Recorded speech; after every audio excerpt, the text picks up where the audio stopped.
శ్రీ శ్రీ శ్రీ త్రిదండి శ్రీమన్నారాయణ రామానుజ చిన్నజీర స్వామి వారి అనుగ్రహ విశేషం చేత ఈ సంవత్సరం భాగ్యనగరంలో మీ అందరి సన్నిధిని తిరుప్పావై అనుభవించే అవకాశం లభించింది. చాలా ధన్యుడని భావిస్తున్నాను. ఎంతోమంది ఆసక్తి గలవారు విని ఆనందింపజేస్తే ఆనందం, కానీ మనం అందరం ఒక్కళ్ళం కూర్చొని చదువుకుంటే ఆ తృప్తి కలగదు. అటువంటి మహదానందం కలగడానికి మనం అందరము అనుభవిస్తున్నాం. ఆండాళ్ తల్లి మనకు ప్రసాదించిన తిరుప్పావైని.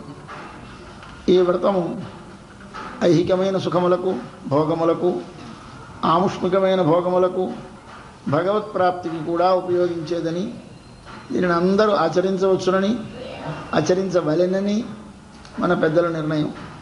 కాబట్టి దీనికి మేము చేయవచ్చా అని అడగకూడదు, మేము చేయాలా అని అడగకూడదు.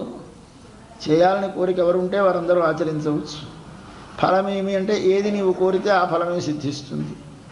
ఏ కోరికతో చేసినా చివరికి మనకి భగవంతుని యొక్క అనుగ్రహం పరిపూర్ణంగా లభించి శాంతి లభిస్తుంది. కోరకపోయినా మనశ్శాంతి లభిస్తుంది, సుఖముగా ఉంటాం. కోరినా అదే లభిస్తుంది. మనకు తెలియక కోరుతూ ఉంటాం, కోరకపోయినా ఫలం వస్తుంది, రాకపోదు. అటువంటి ఒక దివ్యమైనటువంటి వ్రతాన్ని మనకు అందించి ఆండాళ్ తల్లి లోకానికి మహోపకారం చేసింది. ఆ తల్లి యొక్క అనుగ్రహం ఉన్నది కనుక మనకి 23వ పాశురానికి వచ్చాం. ఎంతో విశేషమైన దినం ఇవాళ. నిన్నను మొన్నను 2 రోజులు చూశారు. మనను గుమ్మం దగ్గరికి వచ్చాము. నిన్నను స్వామి పడక దగ్గరికి వెళ్ళాము. స్వామి పాన్పు మీద పరుండి మెల్లమెల్లగా కన్ను విచ్చి చూశాడు మన వైపు. స్వామి చూస్తే ఏమైంది? ఇంతకాలము మనం స్వామిని పొందడానికి ప్రతిబంధకముగా ఉన్నటువంటి మన శాపము అంటే పాపము దిగజారిపోయింది, కింద గడిపోయింది. మనకి భగవంతుడు కనిపించకపోవడానికి కారణమేమిటి అంటే మన పాపమే. ఏమిటి పాపము? మన లోపల ఉండే 2 దోషాలు కనపడకుండా చేస్తాయి. కంటికి ఎలాగైతే ఒక పొర పైన కమ్ముతుందో అలాగే మనకి కూడా మన ఆత్మకి 2 భావాలు వస్తాయి. శరీరమే నేను అనే ఒక భావన, దీనిని దేహాత్మ బుద్ధి అంటారు. దేహమే నేను అనే బుద్ధి, ఆత్మ అంటే నేను, దేహమే నేను అనే బుద్ధి ఒకటి.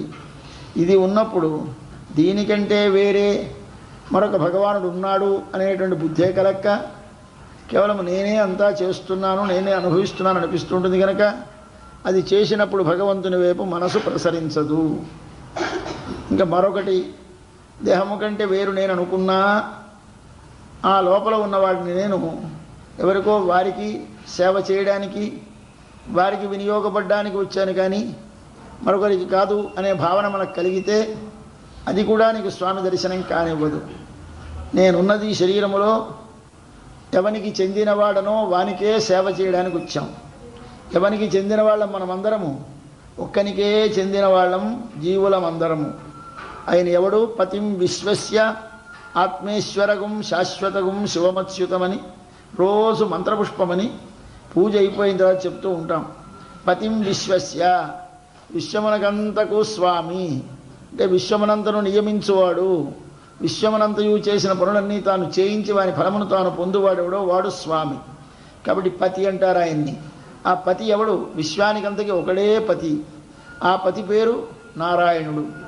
ఆ నారాయణ అనే శబ్దం యొక్క అర్థం తెలిస్తేనే కానీ మనకి వ్రతం పూర్తి కాదు. నారాయణ అనే శబ్దం అర్థం తెలిస్తే కానీ మీకు భగవంతుని యందు, భగవంతునికి చెందిన ఈ విభూతి యందు ప్రేమ కలగదు.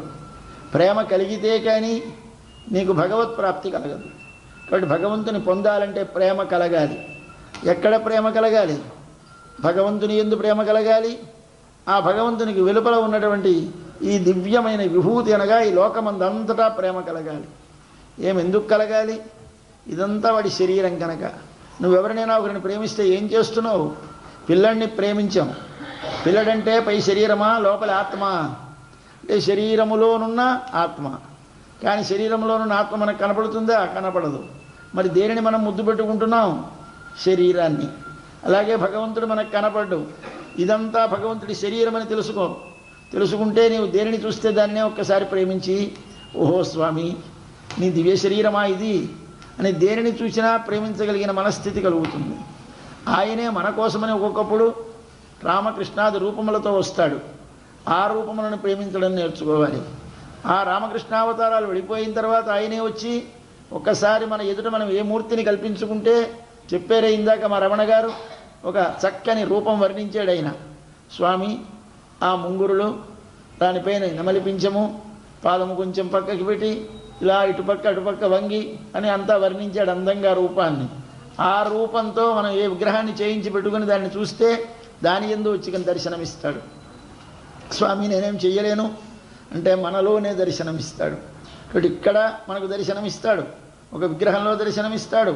మనం ఆ కాలంలో ఉన్నట్లయితే మనకు ఆ రామ కృష్ణాది రూపములలో తాను దర్శనమిస్తాడు.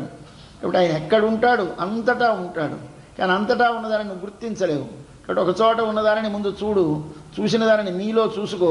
నీలో ఉన్నవాడు, ఆ విగ్రహంలో ఉన్నవాడు విశ్వమంతా ఉన్నాడని శాస్త్రం చెబుతోంది కనుక ఉన్నాడని గుర్తించి విశ్వమనంతా వాడి శరీరముగా ప్రేమించి అప్పుడు దానిని మనం ఆరాధిస్తే విశ్వాన్ని ఆరాధించాలి, విశ్వములోనున్న భగవాన్ని ఆరాధించాలి, నాలో ఉన్న భగవాన్ని ఆరాధించాలి, నన్ను ప్రేమించాలి. అప్పుడు మనం ఏమవుతాము? నారాయణుడే అవుతాము. నారాయణ యొక్క స్వరూపం మనకు సిద్ధిస్తుంది. దానివల్ల మనం మోక్షమును పొందుతామని మన సిద్ధాంతం. కాబట్టి మనం ఇతరమైన ఏ పేర్లు పట్టుకోకండి. మరేమిటి? సంకీర్త్య నారాయణ శబ్దమాత్రం విముక్త దుఃఖా సుఖినో భవంతి. భగవంతునికి ఎన్నో నామాలు ఉన్నాయి. అన్ని నామాల్లోకి గొప్ప నామం ఏది? నారాయణ. ఎందుచేత నారములనగా అన్ని పదార్థములు, లోకములో ఏ వస్తువు చూసినా అది నారములో ఉంటుంది. ఈ నారములకన్నిటికీ ఎవడడుగున ఆధారమై ఉన్నాడు? నారాయణము. నారములకన్నిటికీ అయనం అంటే ఆధారమైన వాడెవడో వాడిని మనం ఆశ్రయిస్తున్నాం. నారములన్నీ ఎవడిలో ఉంటాయో వాడు నారాయణుడు. అంటే సకల పదార్థమును, ఏ పదార్థం చూడు, పండు చూడు, ఇల్లు చూడు, వాకిలి చూడు, చెట్టు చూడు, పక్షి చూడు, ఏది చూసినా ఇది ఎవనిలో ఉన్నది? మా స్వామిలో. దీనిని ఎవడు ధరిస్తున్నాడు? మా స్వామి. దీనికి లోపల వెలుపల ఎవడున్నాడు? మా స్వామి. ఇది దీన్ని చూడగానే ఎవడు కనిపించాడు? నారాయణుడు. అంటే నీవు నారాయణ అన్న శబ్దాన్ని ఆశ్రయిస్తే అందరూ అందులో వచ్చేస్తారు. ఎవరు? బ్రహ్మ నారాయణుడే, రుద్రుడు నారాయణుడే. ఎందుకంటే రుద్రుడు ఉన్నది నారాయణుని యందు, రుద్రునిలో నారాయణుడు ఉన్నాడు. బ్రహ్మ నారాయణుని యందు ఉన్నాడు, బ్రహ్మలో నారాయణుడు ఉన్నాడు. ఇక్కడ ఎక్కడో వేరే లేడు నారాయణుడు. నువ్వు దేనిని చూస్తే ఆ శరీరంలో ఉన్నాడు. అందుచేత నీకు లోకములో ఉండే సర్వదేవతలు నారాయణ శబ్దంలో ఇమిడి ఉన్నారు. ఒక నారాయణ శబ్దమును స్మరిస్తే సర్వదేవతలను నీవు ఆరాధించినట్టు అవుతుంది. ఒక్కొక్కరిని ఆరాధిస్తే ఒక కాలును పూజించినట్టో, చేతిని పూజించినట్టో, చెవిని పూజించినట్టో, ముక్కును పూజించినట్టో అవుతుంది. కానీ అంతా నారాయణను ఆరాధించనవదు. కాబట్టి నారాయణను అంతా ఆరాధించాలి అంటే అర్థమేమిటి? విశ్వములో అంతటా వాడు వ్యాపించి ఉన్నాడనే శబ్దం కావాలి నీకు. ఏ శబ్దం భగవంతుడిని చెబుతుంది అంటే ఎన్నో ఉన్నాయి. విశ్వం విష్ణుర్ వషట్కార, ఇవాళ ఎన్నో నామాలు చదువుతున్నాం. ఇన్ని నామాలు భగవంతునివే కదా. ఏ పేరు అయితేనేమిటండి? ఏ పేరైనా పర్వాలేదు, కానీ అన్నీ కలిసి వచ్చే పేరు చెప్పు. లోకములో ఏ వస్తువైనా దాని లోపల ఇమిడిపోవాలి. అటువంటి వస్తువు ఏది? అటువంటి అలాంటి పేరేది? ఒక నారాయణ శబ్దం. ఇది నువ్వు ఉచ్చరిస్తే చాలు. ఇక్కడ ఒక్క నారాయణ శబ్దం ఉచ్చరిస్తే నీవు ఏ దేవతను భావించినా ఆ దేవత ఆయనకి శరీరముగా నీకు దర్శనమిస్తాడు. నీవెవరిని భావించు, వేరే నామం చెప్పక్కర్లేదు. నారాయణ అని పిలవచ్చు ఆయన్ని. కాబట్టి ఎవడు నారాయణుడు? బ్రహ్మా నారాయణ, శివశ్చ నారాయణ, రుద్రశ్చ నారాయణ, కాలమో కాలశ్చ నారాయణ, దిక్కులో దిశశ్చ నారాయణ, విదిశశ్చ నారాయణ, ఊర్ధ్వంచ నారాయణ, అధశ్చ నారాయణ. ఎక్కడేమిటి? మీదనున్నాడు, కిందనున్నాడు, అందరిలో ఉన్నాడు. కాబట్టి ఏమండి, మేము నారాయణని ఆరాధిస్తే మరి మళ్ళీ వీడిని ఆరాధించవచ్చా ఆరాధించకూడదా అని ప్రశ్నిస్తూ ఉంటారు. పాపం ఇది చాలా చిక్కైన ప్రశ్న మన వాళ్ళకందరికీ కలుగుతూ ఉంటుంది. ఎందుచేత నారాయణని ఆరాధిస్తే మరొకటి అక్కర్లేదు అని చెప్తారు ఈ పెద్దవాళ్ళు. అయితే ఏమండి నారాయణని ఆరాధిస్తే మళ్ళీ వీడిని ఆరాధించాలా అండి? ఆరాధించక్కర్లేదా? అయ్యా స్వామిని కూర్చోబెట్టి జీరస్వామిని వారి పాదాలకి నమస్కారం చేసినప్పుడు, స్వామి మేము ఆయన ఆరాధించాం కదా, మళ్ళీ వారి చేతిలో పండు పెట్టాలండి, వారి తల మీద పువ్వు, వారికి దండం పెడితే ఎవరికి పెట్టినట్టు? వారి చేతికి పెట్టినట్టే, కాలుకి పెట్టినట్టే, మనసుకు పెట్టినట్టే, శిరస్సుకు పెట్టినట్టే, అన్నిటికీ పెట్టినట్టే. మళ్ళీ అక్కడో మాట చేపెట్టి, ఇక్కడో మాట చేపెట్టి, ఇక్కడో మాట చేపెట్టి, ఇక్కడో మాట చేపెడతామా? అంతటా ఒక్కసారి పెట్టేస్తాం ఇలా నమస్కారం. ఎవరికి పెట్టావు? జీరస్వామి వారికి. జీరస్వామి ఎవరికి పెట్టావా? దేనికి పెట్టావు? దేనికంటారా ఎవరైనా? జీరస్వామికి పెట్టాం. అలాగే పాదానికి పెట్టావా, కాలుకి పెట్టావా, చేతికి పెట్టావా అని అడగరు కదా. అలాంటి వారు వీరందరూ. విశ్వమంతా ఆయన యొక్క శిరస్సు. చెప్పింది మీకు మొట్టమొదటి విష్ణు సహస్రనామం మీకు చెప్పాడు. ఈ కథంతా చెప్పాం, మనం వింటున్నాం పొద్దున్న. కాబట్టి నువ్వేది చూసినా దానిని ఏ పేరుతో పిలువు? నారాయణ అన్న పేరుతో పిలువు. పిలిస్తే దేనిని నీవు సేవించినా నారాయణ అని పేరుతో పిలిచేసరికి ఆ లోపల, ఆ అడుగున, ఆ వెలుపల ఉన్న ఒక తత్వం ఉన్నది, దానిని ఆరాధించు. ఆరాధిస్తే విశ్వానంతనే ఆరాధించినట్టు అవుతుంది. ఇది సిద్ధాంతం. ఎందుకంటే అలా ఆరాధించాలి. ఆరాధిస్తే సమగ్రమైన ఆరాధన అవుతుంది, లేకపోతే అంగ ఆరాధన అవుతుంది. కాబట్టి కేవలముగా అపరిపూర్ణమైన ఆరాధన చేయకు, పరిపూర్ణమైన ఆరాధన చేయి. ఏది పరిపూర్ణమైన సేవ? నారాయణ సేవ చేయి. ఎవరికి చేయాలి నారాయణ? పేదవాడికి అన్నం పెట్టాం, అదేమిటది? నారాయణ సేవ. పక్షికి బలి వేశాం, అదేమిటది? నారాయణ సేవ. ఎవరికో బ్రాహ్మణులకి దానం ఇచ్చాం, నారాయణ సేవ. అంటే నారాయణుడా బ్రాహ్మణుడు? పక్షి నారాయణుడా? కాడా? ఎందుకు కాడు? దానికి వెలుపలున్న పక్షి శరీరం లోపల ఉన్న జీవునిలో నారాయణుడు ఉన్నాడు. కాబట్టి పక్షిని చూసేసరికి ఎవడు కనిపిస్తాడు? మీకు లోపలికి కన్నుంటే నారాయణుడే కనిపిస్తాడు. తండ్రి, నువ్వు పక్షి రూపంలో వచ్చి నేను వేసి నీ బలిని తీసుకుంటున్నావా? స్వామి, నువ్వు గోవు రూపంలో వచ్చి ఈ ఆరాధనని స్వీకరిస్తున్నావా? స్వామి, నువ్వు ముత్తైదువుగా వచ్చి నా ఆరాధనని స్వీకరిస్తున్నావా? ముత్తైదువు కాదండి పూజ, ముత్తైదువు అనే శరీరములో ఉన్న నారాయణుడికి పూజ. ఇప్పుడు నువ్వు ఎక్కడికి వెళ్ళి ఏమి చేయి, అన్నింటికి ఒక్క మాట జ్ఞాపకం పెట్టుకో, మిగిలిన వద్దన్నారు మనవారు. ఎందుకంటే చాలా ఉన్నాయి కనుక అన్నీ ఎక్కడికి లిస్టు పెట్టుకుంటావు. ఓ పక్షియో, గోవావో, ఏనుగావో, ఇవన్నీ అనగలమా? అంటే అన్నీ అనకండి, ఒక్క మాటనండి, అన్నీ కవర్ అయిపోతాయి. అది నారాయణ శబ్ద మాత్రం. అంటే ఏమిటవుతాయి మనకి? నీకు ఎవరెవరు ఏ దుఃఖములు తొలగించే అధికారం ఎవరికి ఇచ్చారో పోర్ట్ఫోలియోస్ వారందరూ మన దుఃఖాలు పోగొడతారు. ఎవరెవరు నీకు సుఖములు ఇచ్చే శక్తి ఇచ్చారో వారందరూ సుఖమునిస్తారు. అంటే నీకు సుఖము కావాలి, దుఃఖము పోవాలంటే ఒక్క పేరే చెప్పు, నారాయణ నారాయణ అని చెప్పారు. అటువంటి నారాయణ తత్వం తెలియాలి. తెలిస్తే కానీ మనము భగవంతుని దగ్గరికి వెళ్ళినా, ఆయన్ని చూసినా, ఆయన మన వైపు చూసినా మనకి అంతటా కనపడ్డు. ఈ మంచం మీదే కనిపిస్తాడు. పడుకున్నాడు కదా మంచం మీద పడుకున్న స్వామిని మంచం మీద కాదు చూడడం, ఒకసారి ఆయన అంతటా కనిపించాలి. ఇది మనము లోపలికి వెళ్ళి ఇప్పుడు నిలబడ్డాము. ఎక్కడ? స్వామి మంచం మీద పడుకున్నాడు. మెల్లమెల్లగా కన్ను విప్పాడు, చూశాడు మనందరి వైపు. ఒకసారి మనకి ఏమిటో తెలియనటువంటి ఒక వెలుగు వచ్చేసింది. స్పష్టముగా స్వామిని దర్శించాం. ఇంతకాలం అక్కడే ఉన్నాం, కన్నుంది, చూడబడి ఆయన ఉన్నాడు, కనపడలేదు. ఏముంది? అడ్డం ఉంది, శాపం. ఏమిటా శాపం? ఏ దేహమే నేననుకొనుట, నేను మరి ఒకరికి చెందినవాడను, మరి ఒకరికి ఉపయోగపడుటకు, నేను మా నాన్నగారి కోసం, నేను మా ఆవిడ కోసం.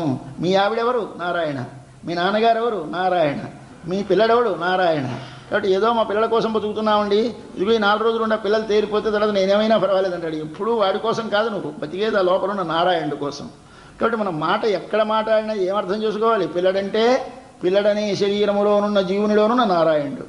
ఇదిగో ఈ తోట వేశానండి, ఈ తోట ఏదో కాస్త పెరిగి ఫలసాయం వచ్చేదాకా బతికుంటే చాలని అంటాడు. తోట కోసం బతికుండడం కాదు, తోట అనే దానిలో ఉన్న జీవునిలో ఉన్న పరమాత్మ కొరకు, నారాయణుడి కొరకు బతికుండాలి. ఇప్పుడు నువ్వు ఎవరి కోసం ఉపయోగపడాలి? వాడి కొరకు. నీవే పని చేసినా వాడి కొరకు. ఇది గుర్తుపెట్టుకొని జీవిస్తే నీ జీవితం అంతా భగవద్ ఆరాధన అవుతుంది. నువ్వు చేసే ప్రతి పని భగవత్ సేవ అవుతుంది. నువ్వు మాట్లాడే ప్రతి మాట భగవంతుని గురించిన కీర్తనం అవుతుంది. ఇది తెలియాలి. ఇది తెలియడానికి ఏం తెలియాలి? లోకమంతా నారాయణులోంచే వచ్చింది, ఇది తెలియాలి.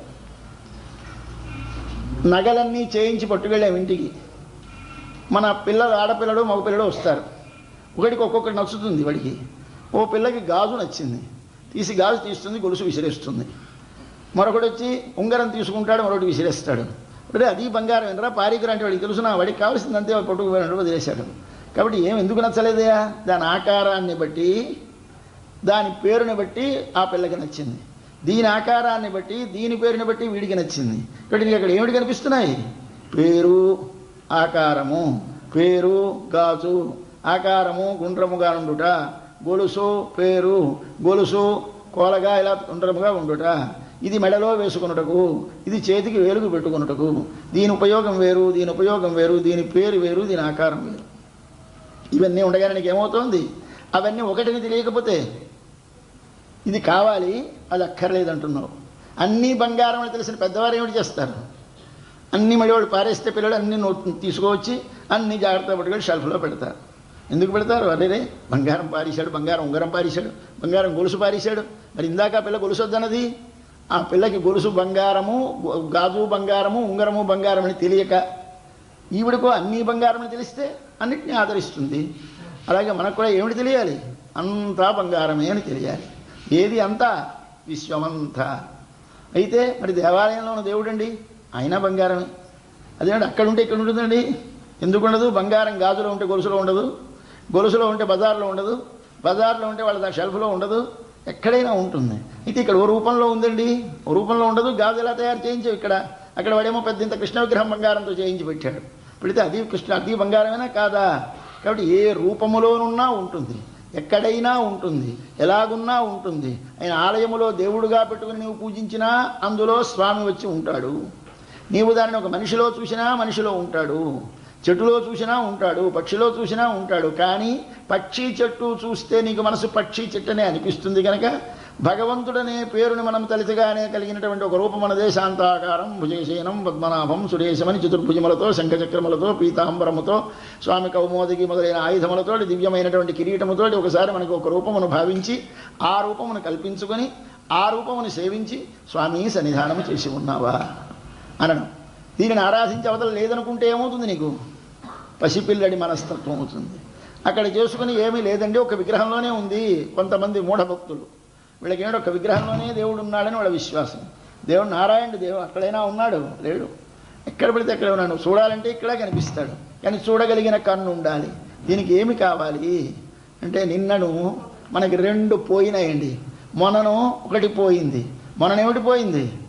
మనను నాదనేది ఉంది అనే భావన పోయింది. రాజ్యాలు వదిలేసుకొని శత్రువులందరూ ఓడిపోయి గుమ్మానికి వచ్చి స్వామి నీవారము రక్షించు అన్నట్టుగా మనమందరము వెళ్ళి నేను స్వామితో ఏమిటి చేశాం?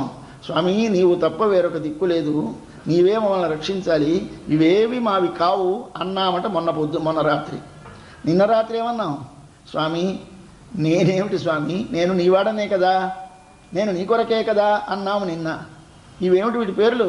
అభిమాన భంగము అంటారు. అభిమాన భంగం అంటే నేనే అపలాచారులు అంటే నేనే అన్న అభిమానం ఒకటి పోవాలి. నేను వీరి కోసమా, నా కోసం అన్న అభిమానం పోవాలి. నా కోసం కాదు, నేను ఎవరైనా వాడి కోసం.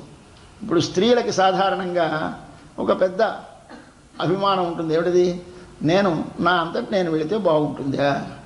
ఆయన రావాలి కానీ నేను వెళ్ళడమా? ఎప్పుడైనా పురుషుడు స్త్రీ కోసం రావాలి కానీ స్త్రీ పురుషుడు కోసం వెళితే అది కొంచెం అవమానకరం కదా. కాబట్టి స్త్రీలం కదా మేము, వెళ్ళవచ్చునా? నిన్నాళ్ళు ఊరుకున్నామట మనమందరం స్త్రీలం కదా. పురుషుడి దగ్గరికి వెళ్ళాలి. పురుషుడి దగ్గరికి వెళ్ళడానికి ఏమనిపిస్తుంది? వాడు ప్రేమించేలా మన దగ్గరికి వాడే రావాలి కానీ మనం వెళ్ళాలా? నిజమే, అది సిద్ధాంతమే. సిద్ధాంతం అంతే, వాడే రావాలి. అంటే అర్థం ఏమిటి? భగవంతుడు మనను పొందాలా, మనం భగవంతుడిని పొందాలా? పురుషుడు స్త్రీని పొందాలా, స్త్రీ పురుషుడిని పొందాలా? అంటే కథ ఎక్కడికి వెనక్కి వెళ్ళాలి మళ్ళీ మీరు. భగవంతుడిని మనం పొందాలా, భగవంతుడు మనని పొందాలా? అంటే మనం భగవంతుడిని పొందే ప్రయత్నం వద్దు, వాడే పొందాలి. కరెక్టే. కానీ ప్రేమ పుట్టేసింది, ఆగలేదా అమ్మాయి? వాడు ఎప్పుడో వచ్చేదాకా ఉండలేదు, తిన్నగా ఎవరికీ తెలియకుండా లేచి వెళ్ళిపోయింది. అక్కడికి వెళ్ళిపోతే అమ్మాయి కనపడలేదు వెతుక్కుంటాం. 4 రోజులు పోయిన తర్వాత అక్కడ వారి ఇంట్లో కనిపిస్తుంది పిల్ల. అలాంటి వాళ్ళం మనం అందరం ఉన్నాం. ఏమిటిది? ఆర్తి కడగాలి. ఈ పద్ధతి పిల్ల మన గోపికలు. 2వ రకం పిల్ల ఆయన ఎప్పుడొస్తే అప్పుడు వస్తాడని అలా కూర్చుంటుంది, ఆయన వచ్చి తీసుకెళ్ళాలి, నేను వెళ్ళకూడదని. ఇదెవరు? మన సీతమ్మ. ఇప్పుడు సీతమ్మ గోపికలు. కృష్ణుణ్ణి ప్రేమించిన గోపికలు పరిగెత్తితే కానాగలేని వెర్రి ప్రేమ గలవారు. రాముణ్ణి ప్రేమించిన సీతమ్మ ఆయనే వచ్చి నన్ను రక్షిస్తాడు, నేను ఆయన నమ్ముకో ఉంటే రాకమాంతాడా అని ధైర్యంతో కూర్చుంది అమ్మాయి. మనకి నమ్మకం ఉంది కానీ ఏమిటో బెంగ. ఏమో వస్తాడు సందేహం లేదు, వస్తాడని తెలుసును కానీ ఉండలేము. అంతదాకా ఆగితే ఎలా బతుకుతాం? చూడకపోతే ఉండలేనే, నేను ఇప్పుడే వెళ్ళి చూడాలి అనిపిస్తుంది. అలాంటి ఆడపిల్లలు కొందరు ఉంటారు. కొందరు ఆడపిల్లడు ఎప్పుడు వస్తే అప్పుడు వచ్చాడు, రాకమానడు, కాబట్టి నిరీక్షిస్తూ ఉందాం అనుకుంటుంది ఒక ఆడపిల్ల. ఇవి 2 పార్టీలు. ఎవరు? తనంత తాను భగవంతుని పొందుటకు ప్రయత్నము చేయవలను అనుకునేవారు ఒక వర్గం. భగవంతుడే వచ్చి మనను చేరును కానీ మన ప్రయత్నం చేయనక్కరలేదు అనుకునేవారు. ఈ 2 వర్గాలు ఉంటాయి. ఇప్పుడు మనమంతా ఎక్కడున్నాం? మనం ఆ పతివ్రత లక్షణాల్లో లేము. ఎవరు? సీతమ్మ పార్టీలో లేము. మనమందరం గోపికల పార్టీకి వచ్చాం. అంటే మనకందరికీ ఏమిటి? పోతే పోయింది. మన ఆడతనం కాస్త చిన్నతనం వస్తే వచ్చింది. ఏమిటమ్మా ఆడపిల్ల వీధిని పడుతుందా, నువ్వు వెళ్ళిపోతావా అని తీసుకెళ్తా అంటే అన్నారు. నా స్వరూపం చెడితే చెడది, కానీ నేను కృష్ణుణ్ణి పొందుతాను, పొందకుండా ఉండలేను అనే స్థితి కలిగిన వారు గోపికలు. ఆ ప్రేమ కలగాలి మనలో. అది కలిగింది. కలిగి ఏమైంది? మనను నాకు అంత ఉంది, ఇంత ఉంది, ఇంత ఆస్తుంది, ఇంత అందం ఉంది, మర్చిపోయినాం అని వదిలేసాం. నాకు ఆస్తుంది, అందం ఉంది, పెద్ద కులం ఉంది, పెద్ద కులంలో పుట్టిన పిల్ల, మంచి ఆస్తున్న పిల్ల, అందం ఉన్న పిల్ల, అన్నీ మర్చిపోయిందండి. వెళ్ళిపోయింది. అరే పెద్దింటి అమ్మాయి వెళ్ళిపోతుంది అనుకోనండి, మనకేం సిగ్గుపడక్కర్లేదు, వెళ్ళిపోవడమే. ఇంత ప్రేమ, పిచ్చి ప్రేమ కలిగింది, వెళ్ళిపోతాం. ఇంత అందమైన పిల్ల వాడిని వెతుక్కోవడం ఏంటండి, వాడు వచ్చి వీడిని వెతుక్కోవాలి కానీ అంటారు కొందరు. వాళ్ళు ఏమైనా వినిపించుకో, మనం వెళ్ళిపోవడం అవుతున్నాయి కదా స్వామి దగ్గరికి. ఏమిటి వదిలేసాం? నాకున్నవి అనుకోనేవన్నీ మొన్నను వదిలేశాం. నిన్ననేమిటి వదిలేశాం? నేను ఆడపిల్లని కదా, నేను వెళితే బాగుంటుందా, ఇది నాకు తగునా అంటే మన స్వరూపమునకు తగదు. స్వరూపం ఏమిటి? స్త్రీత్వం. స్త్రీత్వం అంటే ఏమి? ఆత్మలు. ఆత్మలన్నీ స్త్రీత్వం అయితే ఏమిటి రావాలి? పురుషుడు రావాలి. మనం పురుషుడి దగ్గరికి వెళ్ళొచ్చా? వెళ్ళకూడదు. అయితే మన స్వరూపం చెడిపోతుందే. పోతే పోని స్వరూపం చెడ్డా సరే, కలిస్తే చాలు అని ఇవాళ నిన్నను బయలుదేరాం.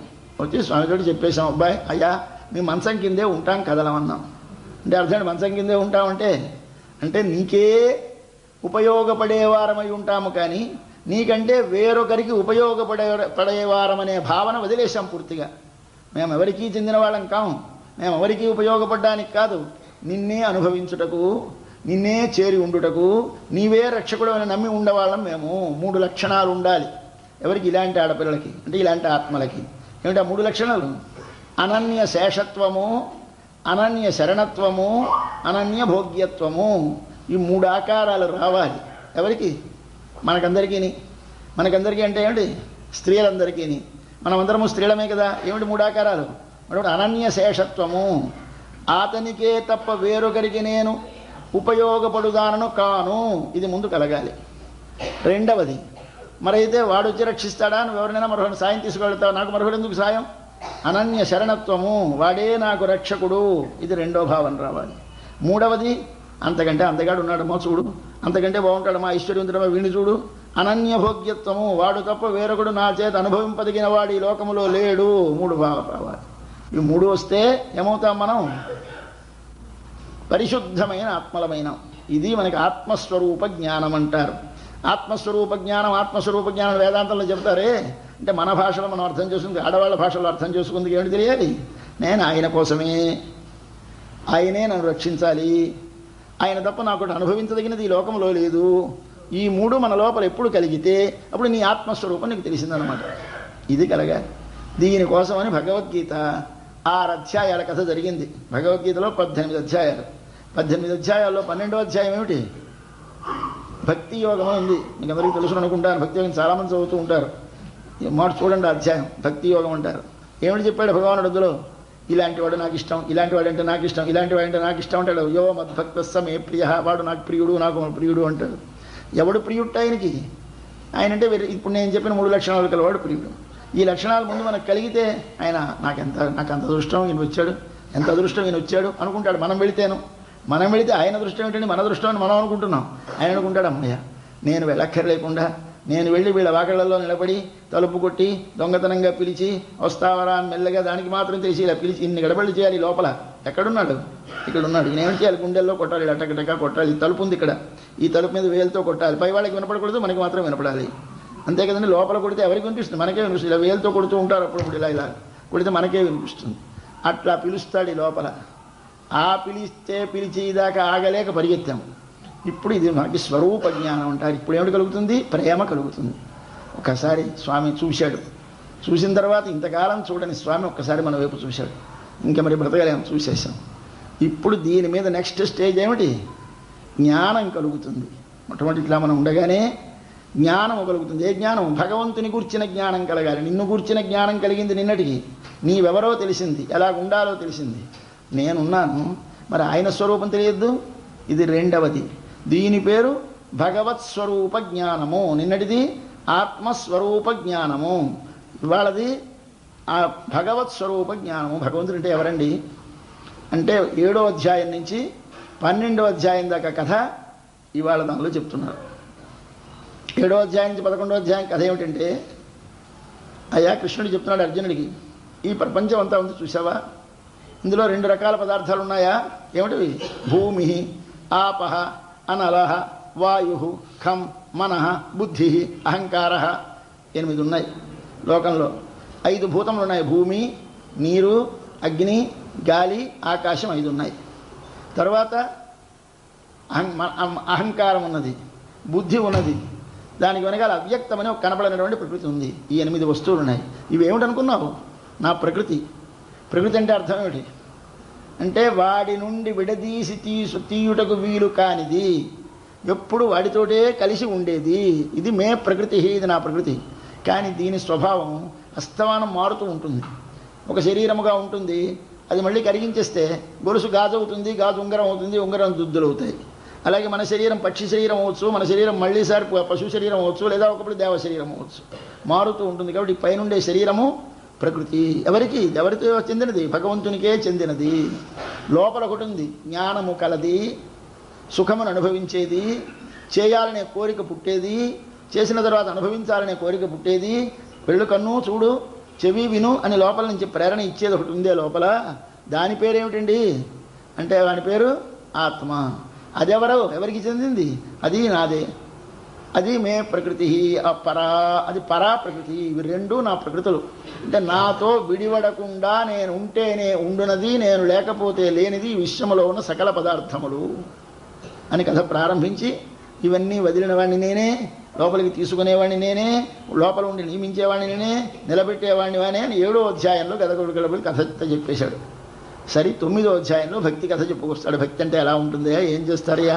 ప్రేమ పుడితే ఏమిటి చేస్తాం? వాడి స్వరూపం మనకి తెలిసిపోయింది అనుకోండి, వాడి అందం తెలిసింది, వాడి రూపం తెలిసింది, వాడి గుణాలు తెలిసాయి, వాడి డబ్బు తెలిసింది, వాడి ఐశ్వర్యం అన్నీ తెలిసిపోయినాయి మనకి. తెలిసిపోతే ఏమిటవుతుంది?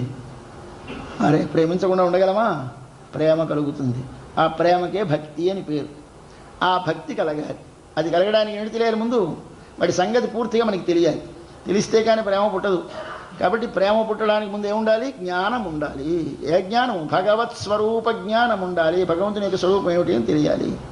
అది ఇవాళ పాశురంలో చెప్తున్నారు. ఇదేమిటిది ఇవాళ కథ? స్వామి పడుకున్నాడు మంచం మీద, మనం అందరం వెళ్ళాము.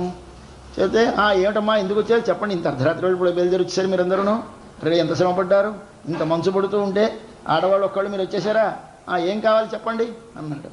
స్వామి క్షమించు, ఇక్కడ చెప్పమనాలి, మనం వెంటనే చెప్పకూడదు, ఇక్కడ చెప్పము. ఒకసారి నువ్వు లేచి నడిచి యువతలకు వచ్చి సింహాసనం మీద కూర్చుంటే అప్పుడు మేము మనవి చేస్తాము, అప్పుడు నువ్వు దయచూపు అని ప్రార్థిస్తారు ఇవాళ. ఏమిటిది కదా అంటే, మనకి ఈ జగత్తంతా మీకు కనిపిస్తోంది. ఈ జగత్తులో అంతటా భగవంతుడు ఉన్నాడండి. ఒక ఆలయంలో పెట్టిన విగ్రహంలోనూ భగవంతుడు ఉన్నాడు, మన ఇంటిలో పెట్టుకున్న ఇంతంత విగ్రహంలోనూ భగవంతుడు ఉన్నాడు, ఒక సాలగ్రామంలోనూ భగవంతుడు ఉన్నాడు. మీరు ఒక చెంబు పెట్టి చెంబు మీద కొబ్బరికాయ పెడతారు, రవికలు కూడా దాని మీద చూపుతారు, దానిలోనూ ఉన్నాడు. దండం పెడుతున్నాం కాం, అగ్నిహోత్రాన్ని పెట్టి దండం పెడుతున్నాం కాం, దానిలోనూ ఉన్నాడు. అయితే ఎక్కడున్నాడు భగవంతుడు? ఎక్కడ లేడు భగవంతుడు అని అడగండి, కానీ ఎక్కడ ఉన్నాడు భగవంతుడు అని అడగండి. అంతటా ఉన్నాడు భగవంతుడు. నువ్వు దేనిని ఎక్కడ ఉన్నాడని భావిస్తే అక్కడలా ఉంటాడు. అది వాడి యొక్క స్వభావం. అయితే నీకుంది ఎక్కడ బుద్ధి పుడుతుంది? కొన్ని చోట్ల పుడుతుంది. కొందరు కొబ్బరికాయ రవికల గుడ్డ మీద పుడుతుంది, కొందరికి నీళ్లలో పుడుతుంది. నీళ్లలో నిలబడతాడు, నీళ్లే తీస్తాడు, నీళ్ళకి తీసి గంగకి పూజ చేస్తున్నాను, గంగలో వదిలేస్తాడు. నీళ్లు తీసి నీళ్లలో వదిలేస్తే గంగకి పూజ అవుతుందండి. దాని నీళ్ళే దానికి తీసి దానికి ఇచ్చేస్తాను. మరి నువ్వు చేస్తున్న పని ఏమిటి? నువ్వు పట్టుకెళ్ళిన పళ్ళు నీవే, నువ్వు పట్టుకెళ్ళినటువంటి కొబ్బరికాయ నీదే. వాడు పుట్టించిన కొబ్బరికాయ, వాడిదైనటువంటి కొబ్బరికాయని మనం పుచ్చుకొని మనదనుకొని పట్టుకెళ్ళి స్వామికి నీది అంటే పొంగిపోతాడు, అమ్మాయ నాకు తెచ్చి తీసాడని. ఇంచేత వీడి స్వభావం ఏమిటి అంటే, ఏది దొరికినా ఎవరిదైనా కాజేసి స్వభావం మనది. ఎవరిది ఎక్కడ దొరికినండి ఇది మనది, ఓనర్షిప్ దాని మీద మనకి ఏర్పరచుకుంటాం. ఆ స్వభావం ఎప్పుడు పోయింది? నిన్నటితో పోయింది, అభిమాన భంగం అయిపోయింది. అయిపోవడంతో ఇవాళ ఏమిటి చేస్తున్నాం? ఏది వచ్చినా వాడిదే తెలిసిపోయింది. సార్ చూడండి సార్ మీకు దొరికింది అని పట్టుకెళ్ళి ఇచ్చేస్తున్నాం. ప్రతిదీ పట్టుకెళ్ళి స్వామి సన్నిధిలో ఏమిటి పువ్వులు ఇస్తున్నాం, పండు ఇస్తున్నాం, నీళ్లు ఇస్తున్నాం. ఇవన్నీ ఇస్తుంటే ఏమిటర్థం? స్వామి ఇది నీది, నీది, నీది, నువ్వు స్వీకరించు అని ఇవ్వడం. ఈ భావం మనకు కలగడానికి ఏమిటి తీయాలి? ఎక్కడ చూసినా నీకు వాడు ఉన్నాడని తెలియాలి. మరి ఇదంతా ఎక్కడున్నా వాడు ఎలా ఉంటాయండి? ఇదంతా ఒకదాని నుంచి ఒకటి వచ్చింది. చెట్టులోంచి ఫర్నిచర్ వచ్చింది, బంగారం నుంచి నగలు వచ్చాయి, మనులోంచి ఏదో కుండలు వచ్చాయి. ఎలాగ ఇవన్నీ ఆయనలోంచే వచ్చాయని ఎలా తెలిసింది? రా అన్నారు. ఇప్పుడు ఇవాళ పాశురంలో చెప్తున్నారు, స్వామి నువ్వు ఒక్కసారి పడక మీద పడుకుంటే ఎక్కడున్నట్టు లెక్క? లోపల ఉన్నట్టు, ఆలయంలో ఉన్నట్టు, ఎక్కడో వైకుంఠంలో ఉన్నట్టు, పాల సముద్రంలో ఉన్నట్టు. మనకి కనిపించాడా ఎప్పుడైనా? శయన మందిరంలో పడుకున్నాడు స్వామి, అక్కడ గర్భాలయంలో తలుపులు వేసేశారు. మన లోపల పడుకున్నాడు స్వామి, మనమే తలుపులు వేసేసాం. లేదు ఎక్కడైనా ఒక చోటు ఉన్నాడు, ఎక్కడో పాల సముద్రంలో, మనం వెళ్ళలేము. శ్రీవైకుంఠంలో ఉన్నాడు, అంతకంటే వెళ్ళలేము. మరి ఎలాగయ్యా స్వామి నువ్వు దేనిలో లేవయ్యా అది మాకు తెలియజేయి. ఎలా తెలుస్తుంది? వీటన్నిటికీ ఆయనే కారణమని తెలియాలి. ఇది ఉపనిషద్ రహస్యం. ఏమిటా రహస్యం? ఉపనిషత్తులు ఎందుకు చదువుకోవడం అంటే ఇందుకు ప్రపంచములో ఏ వస్తువును చూచినా ఈ వస్తువులకన్నిటికీ వెలుపల పైనున్న దాని పేరు మార్పు చెందేది, జ్ఞానము లేనిది. ఏదది? మన శరీరము, పండు. ఈ పండుగ ఏమిటింది? దీనిలో పైన రంగు ఉంది, దీనికి రుచి ఉంది, లోపల గింజలు ఉన్నాయి, దాని లోపల మరో గింజలు ఉన్నాయి, తొక్క ఉంది, ఇవన్నీ కలిపి పండు. ఈ పండు అనేటువంటి దాన్ని ఏమిటి? ఈ పండు మొదట ఇంతంత ఉంది, అలా పెరిగింది, అంతకుముందు నల్లగా ఉన్నది, పచ్చగా అయింది, ఎర్రగా అయింది, అయితే మారుతోంది కదా. ఈ మార్పు చెందేదేది పైది. అది తింటే నీ నోటిలోకి ఏమొస్తుంది? ఒక రసం వస్తుంది. ఆ రసం ఎక్కడుంది? దీనిలో ఉంది. ఈ రసం అనేది నీ చేత అనుభవింపబడుతుంది కానీ కనపడదు. ఇలా దానిమ్మ గింజ పట్టుకొని ఓహ్ ఎంత రసం ఉందో అంటే కనిపిస్తుంది, అది కనిపించదు. ఆ దానిమ్మ గింజలోనున్న రసం లాంటి వాడు మన లోపల ఉంటాడు. పైని గింజ, గింజకి లోపల మరొక గింజ, ఆ గింజకి లోపల ఇది నొక్కితే రసం వస్తుంది. అలాగే నువ్వు ఒక్కసారి భగవంతుడిని అనుభవించాలి అంటే పైన 2 పొరలు ఉంటాయి. ఈ 2 పొరలలోనూ ఉన్నాడు భగవంతుడు అనేది నీకు తెలియాలి. ఇది తెలియడం పేరు కారణము, కార్యము 2 భగవంతుడే అని తెలియాలి. కారణం అంటే మన్ను, బంగారం. కార్యం అంటే మన్నుతో చేసేటువంటి పాత్రలు, బంగారంతో చేసే నగలు. ఇవి 2 ఒకటే అని నీకు తెలియాలి. తెలిస్తే అన్నిటి యందు ప్రేమ కలుగుతుంది. లేకపోతే ఒక్కదానినే ప్రేమిస్తావు. కాబట్టి ఒక్కదాన్ని ప్రేమించే స్థితి పోవాలి మనలో. ఎప్పుడు పోతుంది? ఇవాళ పోతుంది. ఇవాళ పోతే గదిలో పడుకున్నా కృష్ణప్పే, నడిచొస్తున్నా కృష్ణుడే, సింహాసనం మీద కూర్చున్నా కృష్ణుడే. అది తెలిసిపోయింది మనకి ఇవాళ. అంటే ఏడర్థం? సృష్టికి ముందున్నటువంటి వాడు గదిలో పడుకున్న కృష్ణుడు, బయలుదేరాడు ఈ లోకంలోకి రావటానికి. వస్తున్నప్పుడు కృష్ణుడు ఎవడండి అంటే గదిలోంచి బయలుదేరి నడిచి వస్తున్న కృష్ణుడు. ఇదెవరు? మొట్టమొదట ప్రకృతిలోంచి అవ్యక్తం, అవ్యక్తంలోంచి అహంకారం, పెద్ద లిస్ట్ ఇచ్చేశారు మనకు. 24 రకాలుగా మారింది ఈ జగత్తంతా. అలా మారినటువంటి దానంతని చూపిస్తే అదేమిటిది? నడిచొస్తున్న కృష్ణుడు. నడిచి వచ్చేసాడు, కూర్చున్నాడు సింహాసనం మీద. ఏది సింహాసనం? ఈ ప్రపంచమంతా, విశ్వమంతా సింహాసనం. సింహాసనంలో కూర్చున్నాడు వచ్చి. ఇప్పుడు మీరు చూడండి, ఎవరిని చూస్తున్నారు? సింహాసనంలో కూర్చున్న కృష్ణుని చూస్తున్నారు. అంటే అర్థం ఏమిటి? ప్రపంచమంతా తానై ప్రపంచములో తాను ఉన్నటువంటి భగవానుని దర్శిస్తున్నాం. మన ప్రపంచంలోనే ఒకచోట ఒక విగ్రహముగా పెట్టుకున్న వాడిని దర్శిస్తున్నాం. మనం ఎక్కడికి వెళ్ళాము? వైకుంఠానికి వెళ్ళలేదు. ఇక్కడికి ఆయన నడిచి వచ్చాడు. నడిచి వచ్చి ఇక్కడ కూర్చున్నాడు. వీడికి మంగళం పోవడం. ఇదేమిటండి? విగ్రహానికి మంగళం ఎందుకని అనవసరం? ఈ ప్రపంచానికి, భూమికి, దానికి మంగళం ఎందుకని అనవసరం? మరి ఎవరికి పట్టాలి? అసలు నారాయణుడికి పట్టాలి. ఎక్కడైనా ఉన్నాడు నారాయణుడు కనిపిస్తాడా నీకు? కనబడడు. నారాయణుడు అనేవాడు కనపడేవాడు కాడు. నారాయణుడు అనేవాడు విశ్వమంతా తన శరీరముగా కలిగి ఉన్నాడు. విశ్వములో అంతటా తానుంటాడు. విశ్వమంతా తన యందు ఉంటుంది. అటువంటి వాడిని నువ్వు చూడాలంటే వాడిని ఇక్కడికి రమ్మను, పిలువు, దీనిలో చూడు, దర్శనమిస్తాడు. ఇది చెప్పడం కోసమని పాపం ఉపనిషత్తుతో పెద్ద గడబడ పడిపోయి ఓ ఉపనిషత్తు చెప్పేస్తే మన ఆండాళతలు సులభంగా చెప్పేస్తుంది. వాడి పాశురంలో చూడండి, చదువుదాం పాశురం. మారి మలముషంజిల్ మన్ని కిడందురంగుం சீரிய சிங்கம் அறிவித்து தீவிழித்து வேரி மயிர்பொங்க எப்பாடும் பேர்ந்துதறி மூறி நிமிர்ந்து முழங்கி புறப்பட்டு பொதருமா போலே நீ புவை பூவனா உன் கோயில் நின்று இங்கனே போந்தருளி கோப்புடைய சீரிய சிங்காசனத்திருந்து யாம் வந்த காரியம் ஆராயந்தருள் ஏலோரம்பாவாய். கோப்புடைய சீரிய சிங்காசனத்திருந்து யாம் வந்த காரியம் ஆராயந்தருள் ఏలోరంబావాయ్. పడుకున్నాడు సేనాగారములో స్వామి. వెళ్ళాం, మనమందరం చూశాడు మన వైపు. ఏమమ్మా చెప్పండి నాడు. చెప్పాం. లేచిరా. సరే చెంగుని లేవబోతున్నాడు. అలా వల్ల కాదు, మేము చెప్పినట్టు లేచి రావాలి. ఎలా లేచి రావాలి?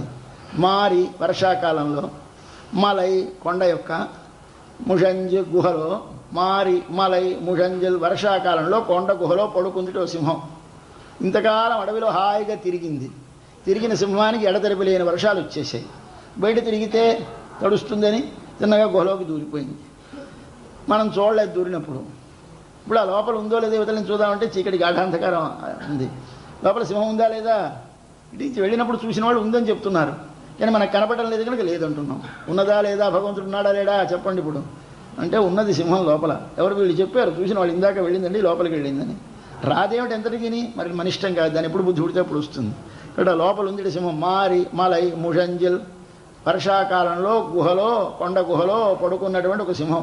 అది ఎలాంటి సింహం? మన్ని, కిడందు, ఉరంగుం, శీరియ, సింగం, మన్ని. మరి కదలదన్నట్టు పడుకుంది. ఏమిటి ఎంతసేపటికి రాదేమిటి? కొంతమంది చూడండి లోపలికి వెళ్ళిపోతారు. మనం వీధిలో అరుగు మీద కూర్చుంటాం, వారి కోసం వెయిట్ చేస్తూ ఉంటాం. ఎంతకీ రారు. ఏమిటి ఉన్నారో లేదో పెరట్లోంచి ఎక్కడికి వెళ్ళిపోయారేమో అనుకుంటుంది. వెళ్ళరు, లోపలే కూర్చుంటారు వారు హాయిగాను. అలాగే మన స్వామి ఏమిటి చేశాడు? తిన్నగా లోపలికి వెళ్ళిపోయినాడు. వెళ్ళిపోయి కూర్చున్నాడు. ఎక్కడ? ఈ సింహం కూర్చుంది లోపల, వెలుపలికి రాదు. మన్ని స్థిరంగా ఉండి ఉరుకుందా? కీడందు పడుకుంది. పడుకొని ఉరుకుందా? ఉరంగం నిద్రపోతుందిట. ఇది హాయిగా లోపలికి వెళ్ళిపోయింది. మారి మలై ముషంజిల్ మన్ని కీడందు ఉరంగం. ఎలాంటి సింహం ఇది? శీర్య సింగం. శీర్య మంచి శౌర్యము కలిగిన సింహం, మంచి బలము కలిగినటువంటి సింహం, మంచి అందమైన సింహం అక్కడ ఉంది ఆ లోపల గుహలో. మనకు కనబడలేదు, ఉందని విన్నాము. దాన్ని ఇవాళ రావాలి బయటికి. ఎలా వస్తుంది? లేచినప్పుడు. మనము లేచినప్పుడు మనం అబ్జర్వ్ చేయం. కానీ ఆండాళ్ళ తల్లి ఎంత గొప్ప తల్లో. ఆవిడ అడవిలో సింహం ఎలా కదులుతుందో చూసిందండి మన అమ్మ. ఈవిడ ఎక్కడ పెళ్ళింది? శ్రీవిల్లిపుత్తూరులో పెరిగింది పిల్ల. శ్రీవిల్లిపుత్తూరులో తప్ప మరి ఏ ఊరు ఎరగదు ఆవిడ. వాళ్ళ నాన్నగారు బట్టి చదువు లేని, సంధ్య లేని, కేవలం పూలదండలు కట్టుకునేటువంటి ఒక తోట కాపరి. ఆయన ఇంట్లో పెట్టిన పుట్టి పెరిగిన పిల్ల చెబుతోంది సింహం ఎలా లేస్తుందో చెబుతోంది. అది ఏమిటి చేస్తుంటే ఇది అమ్మ యొక్క వైభవం. ఎంత గొప్ప కవి ఆవిడ. వాల్మీకి అంత కవి. సంస్కృతంలో వాల్మీకి ఎంత గొప్పవాడో మన ఆండాళ్ళ అంత గొప్ప కవి. ఎంత న్యాచురల్గా, ఎంత సహజంగా, సులభంగా ఉపనిషదర్థాన్ని మాటలతో చెప్పేస్తుంది. అది ఏం చేసింది? ఒకసారి హరి విత్ తెలివచ్చి. తెలివచ్చి అంటే ఏమిటి దాని గొప్ప? తెలివి తెచ్చుకొని కాదు, లేపగా లేచి కాదు. సింహాన్ని ఎవరైనా లోపలికి లేపారా? లేపలేదు. దానికి ఏమైనా తెలివి తెప్పించుకుని లేవాలనుకుందే? అనుకోలేదు. తెలివి వచ్చేసింది. తెలివి వచ్చి హరి విత్ అంటే దానంతట దానికే తెలివి వస్తుంది. తీ విజిత్ ఏం చేసినట్టు వెంటనే ఇలా కళ్ళు విప్పిందిట. విప్పితే ఈ కళ్ళు పెద్ద వెంట్రుకలు ఉంటాయి రెప్పలకి, నల్లటి వెంట్రుకలు. ఈ నల్లటి వెంట్రుకలు కింద నుంచి మీద నుంచి అలా వచ్చాయి. రెప్పలు మాత్రం ఎడబడ్డాయి. మధ్యన నల్ల వెంట్రుకలు కిందవి మీదకి, మీదవి కిందకి వ్యాపించి ఉన్నాయి. మధ్య నుంచి ఏమిటి కనిపిస్తుంది మీకు? ఒక నిప్పు కణము లోపల పెడితే ఎర్రగా దగదగదగ మెరుస్తున్నట్టు కనిపిస్తోంది. ఎర్రటి గుడ్డు, ఆ లోపల ఉన్న గుడ్డు ఎర్రబడిపోయింది. ఎన్నాళ్ళ నుంచి పడుకుందో తెలియదు. వర్షాకాలం రాగానే లోపలికి వెళ్ళిపోయింది. మరి కన్ను విప్పలేదు. ఇవాళ ఒకసారి కన్ను విప్పింది. అది ఎలా ఉంది అంటే మనకి మన సంస్కృతంలో ఒక మహాకవి చెబుతాడు.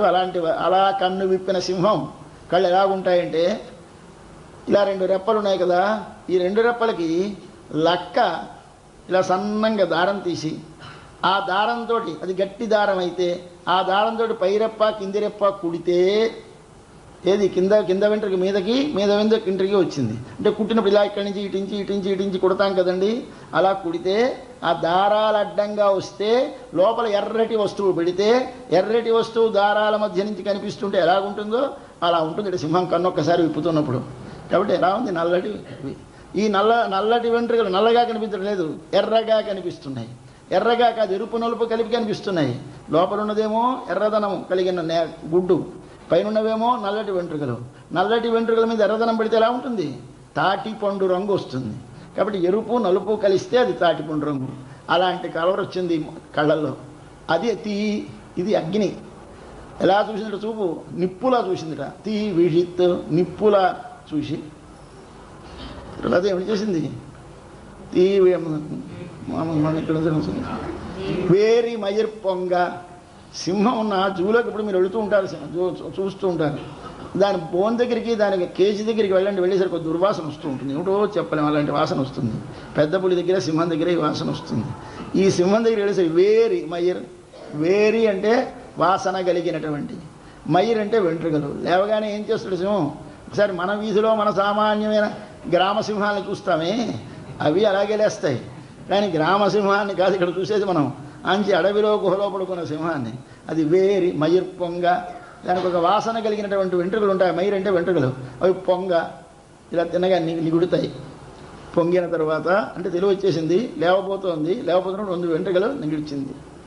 ఎప్పాడం పేరుందు, ఎప్పాడం అన్ని వైపులా. ఈ పక్క గోమాడు దొర్లింది, మళ్ళీ ఈ పక్క గోమాడు దొర్లింది. మనం ఇలాగే లేస్తాం, కానీ మనది మనం అబ్జర్వ్ చేయం కదా. సింహాన్ని చూస్తే ఎప్పుడైనా మనం లేచినప్పుడు జ్ఞాపకం వస్తుంది. మనం ఏమిటి చేస్తాం? ఎప్పాడం పడక మీద ఈ పక్క గోమాడు దొరుకుతాం, మళ్ళీ ఇంకా బద్ధకం తీరదనమాట. ఈ పక్క గోమాడు దొరుకుతాం, పేరుందు కదలి అప్పుడు ఏం చేస్తాం ఊదరి, ఒళ్ళంతా దులుపుతుంది ఇట్లా సింహం, మనం అలాగే దులుపుతాం. ఊదరి మూరి, తర్వాత ఏం చేస్తాం చేతుల్లో చాస్తామే మనం పడుకొని లేచినప్పుడు, అలాగే అది కూడా ఏం చేస్తాం మూరి అంటే సాగి.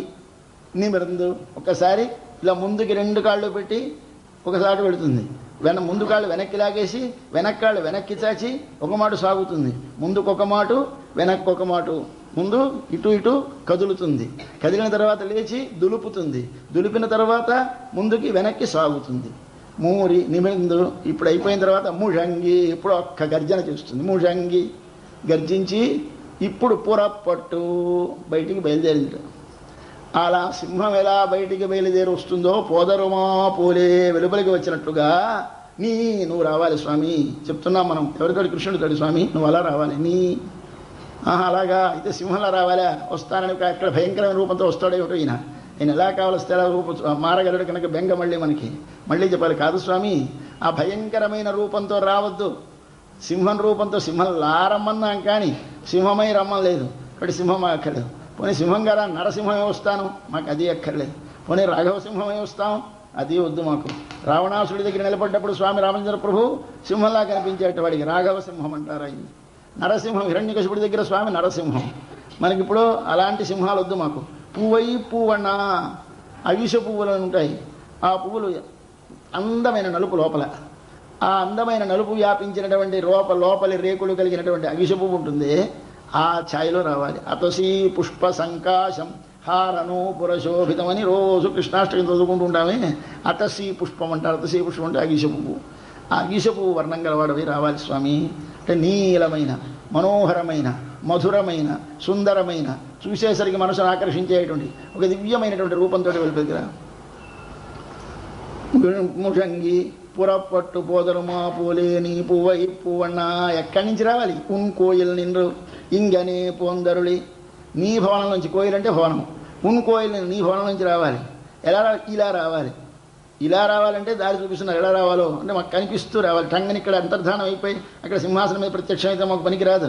ఆనాడు హిరణ్యకశిపుడికి వచ్చి వాడి స్తంభంలో ఒకసారి కనిపించినట్టు మాకు కనిపిస్తే పనికిరాదు. ఇలా మేము చూస్తుండగా నడిచి రావాలి. మేము ఇలా వెనక్కి వెనక్కి వెనక్కి వెనక్కి వెళుతూ ఉంటాం. నువ్వు మాకు ఎదురుదిరిగి నడిచి రావాలి. ఇంగనే పొందరుడి వచ్చేమని చేయాలి. సీరియ కోప్పుడయ సీరియ సింహాసనత్. కోప్పుడయ విచిత్రమైనటువంటి నిర్మాణం ఈ సింహాసనం. ఎంత నగిషి, ఎంత శిల్పం దానికి, అంత వివిధమైన విచిత్రమైన శిల్పములతో అమర్చబడినటువంటి సింహాసనం మీద ఒకసారి ఇరందు కూర్చోవాలి. ఇందాక లేచి, నిన్నను కనువిప్పి, లేచి, ఒడలు దులిపి, ఇవన్నీ చూడాలి మనం అక్కడ ఉండగా ఇవన్నీ పనులు ఆయన చెయ్యాలి. చేసి ఒక్కసారి అప్పుడు లేవాలి. కింద కాలు పెట్టాలి.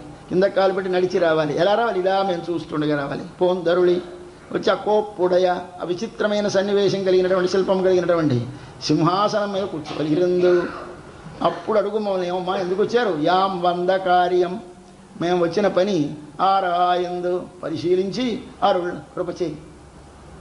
ఇది మనం కోరే కోరిక వాళ్ళ స్వామిని. ఏమిటి కథ? ఇది ఉపనిషత్తులలో చెప్పినటువంటి రహస్యమైన కథ. మనకు ఉపనిషత్తులు చెప్పం, ఆడవాళ్ళం కదా, మనకి తెలియదని పాపం అమ్మ చెబుతోంది మనకి. ఉపనిషత్తు ఏమిటండి? ఇదిగో ఈ సింహం లేచి రావడమే భగవంతుడు లేచి రావడం. భగవంతుడు సృష్టికి ముందు ఎక్కడికి వెళ్ళిపోయినాడు అంటే ఈ సృష్టి అంతా లేనప్పుడు తిన్నగా వెళ్ళిపోయినట్టు వెనక్కి. ఎక్కడికి వెళ్ళిపోయినాడు? గుహలో పడుకున్నాడు. ఏ గుహలో పడుకున్నాడు? కొండ గుహలో పడుకున్నాడు. కొండ ఏది అంటే వేదమునకు కొండ అని పేరు. ఎవరు చెప్పారు అప్పుడు ఉన్నాడని? వేదం చూసింది అంతే, ఎవరికి తెలియదు. ఆ వేదములు అనేటువంటివి కొండలన్నారు. ఎలా ఎక్కడ చెప్పారు? ఎవరు వేదం కొండ అంటే నువ్వు చెప్పేస్తే పనికి వస్తుందా? పనికిరాదు. వేదమే చెప్పింది. భరద్వాజుడని ఒక ఋషి, ఆయన వేదమంతా చదవాలని ఆయనకి బుద్ధి పుట్టింది. ప్రారంభించాడు, పూర్తి కాలేదు, చచ్చిపోయి మరణం ఆసన్నం అయిపోయింది. వెళ్ళిపోతున్నాడు. ఒకసారి స్వామిని ప్రార్థించాడు. స్వామి స్వామి ఏం కావాలయ్యా? మరొక్క 100 ఏళ్ళు ఆయుర్దాయం ఇవ్వయ్యా. ఎందుకయ్యా? ఈ 100 ఏళ్ళు చాలలేదు, ఈ వేదం చదివితే పూర్తి కాలేదు కనుక మరొక్క 100 ఏళ్ళు ఆయుర్దాయం ఇస్తే చూసేస్తానన్నాడు. సరే ఇచ్చానన్నాడు. 2వ 100 అయిపోయింది. మళ్ళీ మరణం ఆసన్నమైంది. మళ్ళీ స్వామి స్వామి అని కేకేశాడు. మళ్ళీ వచ్చాడు స్వామి. ఏమయ్యా 200 అయింది కానీ ఏమీ అంతు పట్టలేదండి, మరొక్క 100 ఇస్తే చివర చూసేస్తానన్నాడు. 300 ఇచ్చాడు. చివర అయిపోతుంది. మళ్ళీ వీడు కేకేస్తాడని స్వామికి తెలుసును. ఈసారి అందుకోసం ఏం చేశాడు? అక్కడ ఎదురుగా 3 కొండల్ని కనిపింపజేశాడు. 3 కొండల్ని కనిపింపజేస్తే 3 కొండలు చూశాడు ఈయన. ఏమి తన సిద్ధంగా ఉన్నాడు, ఈయన వెళ్ళిపోవాలి. కానీ వేదం అంతా చదవంది వెళ్ళడం ఇష్టం లేదు. ఎలాగా అని చూశాడు. చూస్తే ఆ 3 కొండల్లోనూ 3 కొండలకి ఇంతే ఇసుమేర, ఈ మాత్రం ఇసుమేర కన్నాలు ఉన్నాయి 3 కొండలకి. వీళ్ళదంతా కొండలా ఉంది. ఒక చోట మాత్రం ఇక్కడ ఇంత కన్నం, ఇక్కడ ఇంత కన్నం, ఇక్కడ ఇంత కన్నం ఉంది. చూశాడు. మళ్ళీ స్వామి అని పిలిచాడు. ఏనాయన ఏమిటి స్వామి ఆ కొండలు అన్నాడు. అంటే అదిగో 300 ఏళ్ళు బతికి నువ్వు చదువుకున్న వేదాలవి. ఇది ఎంత మాత్రం గ్రహించావో తెలుసా? అదిగో ఆ 3 పిడికళ్ళు తీసామే నువ్వు, ఆ 3 పిడికళ్ళు నువ్వు తెలుసుకున్నావు. ఇంకా మిగిలిన కొండంతా తెలియాలంటే ఎంత చదవాలి, ఎన్నేళ్ళు చదవాలి? నువ్వు జీవితం కాదు, కొన్ని కోట్ల జన్మలైనా కొండంతా నువ్వు ఎప్పుడూ తిరగలేవు. కాబట్టి వేదం అనేది అనంతమైన వేదము. ఆ వేదాన్ని ఎవరూ తెలుసుకోలేరు. ఇందుచేత అది భగవాను నుండి వచ్చినది. భగవంతుడే వేదము. ఇంక మనకి సహస్రనామాలు వేదో వేద విదవ్యంగో అని వేదం అని ఆయనకి పేరు. ఆ వేదాన్ని ఎవడైనా తెలుసుకోగలడా? ఆది లేదు, అంతము లేదు. నేను భగవంతుడు అంటే ఎవడో తెలిసేసుకుంటానండి? తెలుసుకో. విశ్వంలో ఏ పదార్థములో ఉన్నాడు భగవంతుడు అంటే అన్ని పదార్థాలను ఉన్నాడని చెప్తూ ఉంటే నువ్వు దేన్ని తెలుసుకుంటే భగవంతుడిని తెలుసుకున్నట్టు అవుతుంది? ఏ పదార్థం తెలుసుకున్నా ఇంత భాగం తెలుసుకున్నట్టు అవుతుంది. మనుషుల్ని తెలుసుకున్నావు రీసెర్చ్ చేసి, భగవంతుడు ఇంత ముక్క తెలుసుకున్నావు. ఆకాశం మీద రీసెర్చ్ చేశాం, సముద్రం మీద రీసెర్చ్ చేశాం, ఏదో రీసెర్చ్. ఏమిటి రీసెర్చ్? భగవంతుడి యొక్క రూపంలో, స్వరూపంలో ఇంత భాగం నువ్వు రీసెర్చ్ చేశావు. ఇది మరి ఎలా తెలుస్తుందండి? వాడు లేచి వస్తే చూడాలి, కానీ నువ్వు వెళ్ళి ఏమిటి చూస్తావు? లేచి రమ్మను. అందుచేత మారి మలముషంజల్ మారి, ఇది ఎప్పుడు? ఇది వర్షాకాలంలో. వర్షాకాలం అంటే లోకంలో ఉన్నవన్నీ కనపడకుండా పెద్ద వర్షం పడి అన్నీ సమం చేసేసింది. ఇక్కడ దారులు సమంగా అయిపోయినాయి, ఎక్కడ ఎత్తుపల్లాలు తెలియడం లేదు. వర్షాకాలంలో రాజులు యుద్ధాలకు వెళ్ళరు. వర్షాకాలంలో సన్యాసులు ఎక్కడికి తిరగరు. చాతుర్మాస్యమని ఆ 4 మాసాలు ఒక చోట కూర్చుంటారు. రాజులు దారులు బాగుండవు కనుక వాళ్ళ ప్రయాణాలు మానేసి యుద్ధాలు, శత్రుత్వాలు మరి లేవేమో అన్నట్టు ఉండిపోతారు. అలాగే కవులేమిటి చేస్తారు? వర్షాకాలం వస్తే ఆ మేఘాలను చూసి, ఆ మెరుపులను చూసి కవిత్వాలు ప్రారంభిస్తారు. వాళ్ళు ప్రేయసీ ప్రియులు ప్రేమించుకున్న వారు ఏం చేస్తారు? వర్షాకాలం వచ్చేసరికి ఏమిటో మా ఆవిడ దగ్గరికి వెళ్ళిపోతే బాగుండు, మా ఆయన దగ్గరికి వెళ్ళిపోతే బాగుండు, ఆయన వస్తే బాగుండు అనిపిస్తూ ఉంటుంది మనకి. కాబట్టి వీళ్ళకి అప్పుడు మంచి ఉల్లాసంగా ఉంటుంది మనస్సు. కవులకు బాగుంటుంది, యోగులకు బాగుంటుంది, రాజులకు బాగుంటుంది, సన్యాసులకు బాగుంటుంది వర్షాకాలం. అటువంటి వర్షాకాలంలో ఒక కొండ గుహ. ఏదా కొండ గుహ? అనంతమైన వేదములు అనేటటువంటి ఒక కొండ. ఆ కొండలో గుహలో ఉన్నాడు. ఎక్కడున్నాడు భగవంతుడు? ఎవరు చెప్పారు మీకు ఉన్నాడని? చెప్పింది ఉపనిషత్తు. సత్ ఉన్నది అన్నది. నేను చూస్తే కనిపించలేదు, అయితే అసతు. నువ్వు చూస్తే కనిపించలేదు కదా, అయితే లేదు. మరి జగత్తంతా వచ్చింది అసత్తులోంచే వచ్చింది అన్నాడు ఒక ఆయన. లేదయ్యా, లేనిది ఎప్పుడైనా దేని నుంచి ఏదైనా వస్తుందా? ఇదంతా ఉన్నది కదా, ఉన్నది ఉన్నదాని నుంచి రావాలి, కానీ లేని దాని నుంచి వస్తుందా? కాబట్టి కుదరదు, అయితే సత్తులోంచే వచ్చింది అన్నాడు మరొక ఆయన. ఇదండి ఉపనిషత్తులు. ఏమిటిది? సాక్ష్యం. ఉన్నదాని నుంచి వచ్చిందా, లేని దాని నుంచి వచ్చిందా అంటే సత్తులోంచి వచ్చింది అని చెప్పింది ఉపనిషత్తులు. మనం నమ్మం, మాకు కనిపించలేదు, ఇది అసత్తులోంచి వచ్చింది, ఆ గుహలోంచే వచ్చింది. ఇప్పుడు గుహలోంచి వచ్చింది కనుక ఇంతకుముందు వెళ్ళి అందులో ఉన్నది వచ్చిందంటావా, లేనిది వచ్చిందంటావా? లేనిది రాదు కదా, గుహలోంచే వచ్చింది. కరెక్ట్, చూసావు నువ్వు ఇప్పుడు. అప్పుడు చూడలేదు, ఉన్నదని కనిపించలేదు. కాబట్టి ఉన్నదా ఉంటే కానీ బయటికి రాదు కనుక ఉన్నదే వచ్చింది. కాబట్టి మనమందరం ఇప్పుడు ఉన్నాం కనుక, ఉన్నవారం అందరము ఒక దానిలోంచి రావాలి కనుక దేనిలోంచి వచ్చామో దాని పేరు ఏమిటండి? దాని పేరు ఉన్నది. దాని పేరు ఏమిటండి? అది ఉన్నది. పేరు తెలియదు, నీకేం కనపడడం లేదు. మరి ఏమిటి చెప్పాలి? సత్ సత్ అని చెప్పింది. ఆ సత్తులా ఉంది, లోపల ఉందని మాత్రం నమ్మకం ఉంది. సింహం ఆ గుహలో పడుకుంది. అది మన కొండ గుహ. అంటే మనకు ఉపనిషత్తులు ఈ సమస్త జగత్తు ఒకసారి ప్రళయం అంటారు వర్షాకాలాన్ని. వర్షాకాలం ప్రళయం లాంటిది. ఏమిటి చేస్తుంది? అన్నిటినీ అడగగొట్టేసి ఏదీ కనపడకుండా ముంచేస్తుంది. మనకి అలాగే ఏమిటి మన వారు ప్రళయం అంటే పెద్ద సముద్రం పొంగిపోతుంది, అన్నీ మునిగిపోతాయి. మన కథ చెప్తూ ఉంటారు కదండి, సముద్రం పెద్దది పొంగిపోతుందిట, అంతా ముంచేస్తుందిట, అంతా జలమయం అయిపోతుందిట. అలాగైంది వర్షాకాలం. ఇది వర్షాకాలం అంటే ప్రళయము. ప్రళయములో ఉండేటువంటి కొండ అంటే వేదము, అంటే భగవత్ స్వరూపమైనటువంటిది. దాని లోపల దూరి పడుకున్న సింహము భగవానుడు. ఈ భగవానుడికి అయితే అప్పుడు ఉన్నప్పుడు దీనికి శౌర్యం ఉందా లేదా? కొండ గుహలో దూరిపోయి పడుకున్న సింహానికి బయటికి వస్తే తెలుస్తుంది ఉందో లేదోను. అక్కడ ఉంటేనో సింహం శౌర్యం ఎందుకు? అప్పుడు హాయిగా పడుకుంది, నిద్రపోతుండే. శౌర్యం ఎందుకు ఉంటుంది? కాబట్టి నువ్వు ఇక్కడి నుంచి చూసావు, సింహం పడుకుందండి, చచ్చినట్టుంది, చనిపోయినట్టుంది సింహం. కాబట్టి దీనికి గుణాలు లేవు, దీనికి ఏం శౌర్యం లేదు, పరాక్రమం లేదు అంటే లేచి వస్తే తెలుస్తుంది. అయితే అప్పుడు ఏమిటన్నావు? లేదన్నావు. అలాగే కొంతమంది ఏమన్నారు? అప్పుడు గుణాలు లేవండి అన్నారు కొంతమంది. ఒరే గుణాలు లేకపోతే ఇక్కడ ఎలా వచ్చాయిరా? కాబట్టి ఇక్కడ ఉన్నాయంటే అక్కడ ఉన్నాయిరా. కాబట్టి ఇక్కడ ఇన్ని కనిపిస్తున్నాయంటే ఇవన్నీ ఒకటేనరా, ఇన్ని అయినాయి అని చెప్తోంది. ఈ కథ మనకి చెప్పాలి. చెబితే నీకేమిటి తెలిసినట్టు లెక్క? భగవత్ స్వరూపము తెలిసినట్టు లెక్క. భగవత్ స్వరూపం అనేది ఎక్కడో ఉంటుందని తారాడకు, ఎక్కడో కనపడలేదని దాన్ని లేదనుకోకు. ఉన్నది, అంతటా ఉన్నది, ఎప్పుడూ ఉన్నది. ఎక్కడున్నా తనకున్న జ్ఞానము, ఐశ్వర్యము, బలము, గుణములతోటి కూడే ఉన్నది. ఆయనతో పాటు ఆయన ప్రక్కనే ఆడసింహం కూడా ఉంది.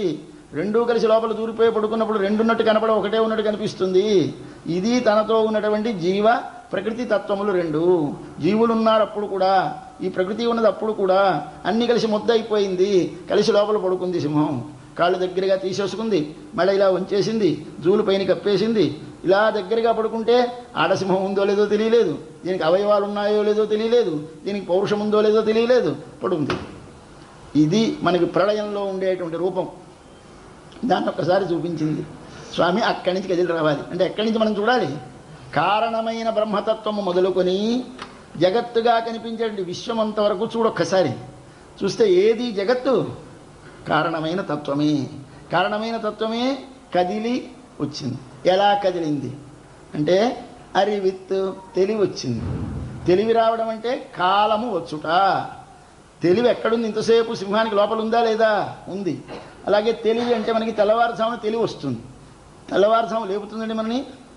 తెల్లవారుజాము లేపింది అంటున్నాము మనం. తెల్లవారుజామున తెలివి వచ్చింది అంటే అర్థం సృష్టి చేసే కాలం ఆసన్నమైనదని భగవంతునికి తెలిస్తే దాని పేరు ఆయనలో కదలిక కదులుతుంది. కనుక జ్ఞానము తనంత తానే బయటికి వస్తుంది.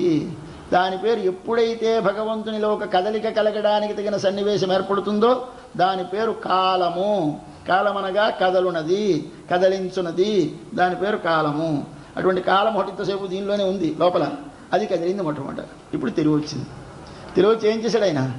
నేను బహుశ్యాం ప్రజా ఏతి అన్నట్టు ఒకసారి చూశాట. తెలివి రాగానే చూశాడు.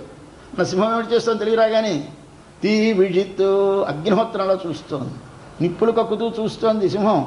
అప్పుడు ఆయన ఏమిటి చేశాడు? సృష్టించాడు. దేనిని మొట్టమొదటి సృష్టించాడు? అగ్నిని మొదట సృష్టించాడు. సృష్టికి మొట్టమొదటి పదార్థం అగ్ని. అగ్నిలోంచి ఏమిటి వచ్చింది? జలము. జలములోంచి ఏమొచ్చింది? భూమి. కాబట్టి మూడు పదార్థాలు మొట్టమొదటి భగవంతుల నుంచి వచ్చాయి సృష్టి క్రమంలో. మొట్టమొదటి అగ్ని వచ్చింది, అగ్నిలోంచి జలం వచ్చింది, జలములోంచి భూమి వచ్చింది. ఈ మూడు కలిపి ముద్ద చేశాడు. వాటితో అనేకమైన రూపాలను తయారు చేసి లోకం అంతా పారేశాడు. ఈ మూడు పదార్థాలు తయారు చేసి ఈ మూడింటిలోనూ జీవుల్ని పెట్టి ఆ జీవుల్లో తాను దూరి ఈ ముద్ద ఏకంగా పట్టుకెళ్ళి రా మెటీరియల్ ఇచ్చేశాడు. ఆ నాలుగు ముఖాలు ఆయన పుట్టించి ఇచ్చేస్తే ఆయన పట్టుకొని ఇవన్నీ తయారు చేశాడు. మనందరినీ, దేవతల్ని, మనుష్యుల్ని, కొండల్ని, చెట్లని, మన పశువుల్ని, పక్షుల్ని అన్నింటినీ సృష్టించిన వాడు ఎవడు? చతుర్ముఖ బ్రహ్మగారు. ఆ చతుర్ముఖ బ్రహ్మగారికి మెటీరియల్ ఎక్కడి నుంచి వచ్చింది? మనవాడ కొండల గుహలో పడుకున్న సింహంగారు వచ్చి ఇచ్చింది. తీ విజిత్ వేరి మయిర్పొంగ. మొదటిది అగ్నిని చెప్పాలి. తీ అన్నారు. తీ అంటే అగ్ని. తర్వాత ఆఖరిది భూమి అని చెప్పాలి. ఏమని చెప్పాలి? భూమికి వాసన ఉంటుంది. ఎక్కడ మీకు వాసన వచ్చినా దానిలో మట్టి పాలు ఉంటే కానీ వాసన రాదు. అంటే నీరు వాసన వస్తోందండి అంటే మట్టి పాలు చేరిందన్నమాట. అలాగే మన శరీరం వాసన వస్తోందండి అంటే మట్టి బాగా పైకి వచ్చేసిందన్నమాట. కాబట్టి మట్టి మట్టి మట్టి ఉంటేనే వాసన. వాసన అనే గుణము మట్టిది. కాబట్టి వీతి వేరి వాసన కలిగినటువంటి మయూరు వెంట్రుకలు ఒకసారి నిగిటిచ్చింది ఇలా పైకి. అంటే భూమి దాకా వచ్చింది ఆ బ్రహ్మ పదార్థము. మొట్టమొదటి ఉన్న సింహం, కొండగుహలో పడుకున్న సింహం, సకల జగత్తుకి ముందున్న సృష్టి లేకుండా అంతా తనలోనే అణగిపోయి ఉన్న ఒక బ్రహ్మ పదార్థము సింహము. మొదట బయటకు వచ్చినది కాలం అనేది వచ్చింది. అది తెలివి రావటం. వచ్చిన తర్వాత నేను సృష్టించాలనుకున్నది, నేను లేవాలనుకునే వచ్చినది ఏమిటి? అగ్నిహోత్రము. నిప్పులు కక్కుతూ చూసింది అగ్నిహోత్రము. దానిలోంచి మళ్ళీ ఎక్కడి దాకా వచ్చింది? వాసన కలిగినటువంటి వెంట్రుకలు. అంటే భూమి దాకా వచ్చింది సృష్టి. వరసగా చూస్తున్నాడు. మీకు ఎక్కడి నుంచి బయలుదేరామో ఎక్కడికి వస్తున్నాము. అయిన తర్వాత ఇప్పుడు ఏం చేసింది? ఎప్పాడు పేరు ఉదరి. వెంటనే ఇటు అటు దొర్లింది. మన బ్రహ్మగారు ఏమిటి చేశారు? అక్కడి నుంచి ఒకసారి ముందు మూడు వచ్చాయి. ఈ మూడింటి తర్వాత దీనిని అంతని చేర్చి ఒక పెద్ద అండం తయారు చేశాడు. ఈ అండం తయారు చేసిన తర్వాత ఈ అండం ఏమిటి చేస్తుంది? ఇది రకరకాలుగా వస్తుంది. దానికి మొట్టమొదట అవ్యక్తం అంటారు. అంటే ఎవరికి కనపడనిది. మేనిఫెస్ట్ అంటారు వ్యక్తం, అన్మానిఫెస్ట్ అంటారు అవ్యక్తం. అంటే ఎవరికి ఎక్కడా కనపడనటువంటి స్థితిలో ఉంటుంది. తర్వాత ఏమైంది? అదే మహత్తు బుద్ధి అయింది, అదే అహంకారమైంది, అదే ఇంద్రియాలైంది, అదే మనస్సు అయింది, అదే పంచభూతములైంది, అదే పంచభూతముల యొక్క గుణములైంది. అన్నీ కలిసి ఒక శరీరం అయింది. ఇది దొర్లి లేచి ఒళ్ళున్న సాగించి బయటికి రావటం. మూరి నిమిర్ందు ముഴంగి తర్వాత ఏం చేసింది? గర్జించింది. ఈ బ్రహ్మం కూడా గర్జించిందండి. ఎవరా గర్జన? ఏమిటా గర్జన అంటే బ్రహ్మగారిని సృష్టించి బ్రహ్మగారికి ఎలా చెయ్యాలో ఏమిటి చెయ్యాలో తెలియడానికి ఒక మాన్యువల్ ఇచ్చింది. అది ఆపరేట్ చేసే మాన్యువల్ ఇస్తారే మనకి. ఏదైనా ఒకటి కొంటే పుస్తకం ఇస్తారు పక్క, అలాంటిది మాన్యువల్ ఇది. ఎలా ఆపరేట్ చేయాలి, ఈ పదార్థం ఇచ్చావు దీని అంతా ఎలా నేను తయారు చేయాలి అంటే ఇది కూడా ఇలా తయారు చేయి ఇలా తయారు చేయి అని చెప్పేటువంటి మాన్యువల్ పేరు వేదం. అదేం చేశాడు ఆయన? ముషంగి గర్జించాడు. ఇది ఎక్కడి నుంచి వచ్చింది? ఎక్కడి నుంచి రాలేదండి, ఆయన చెప్పాడు. ముషంగి అంటే గర్జించి వేదమును పలికి.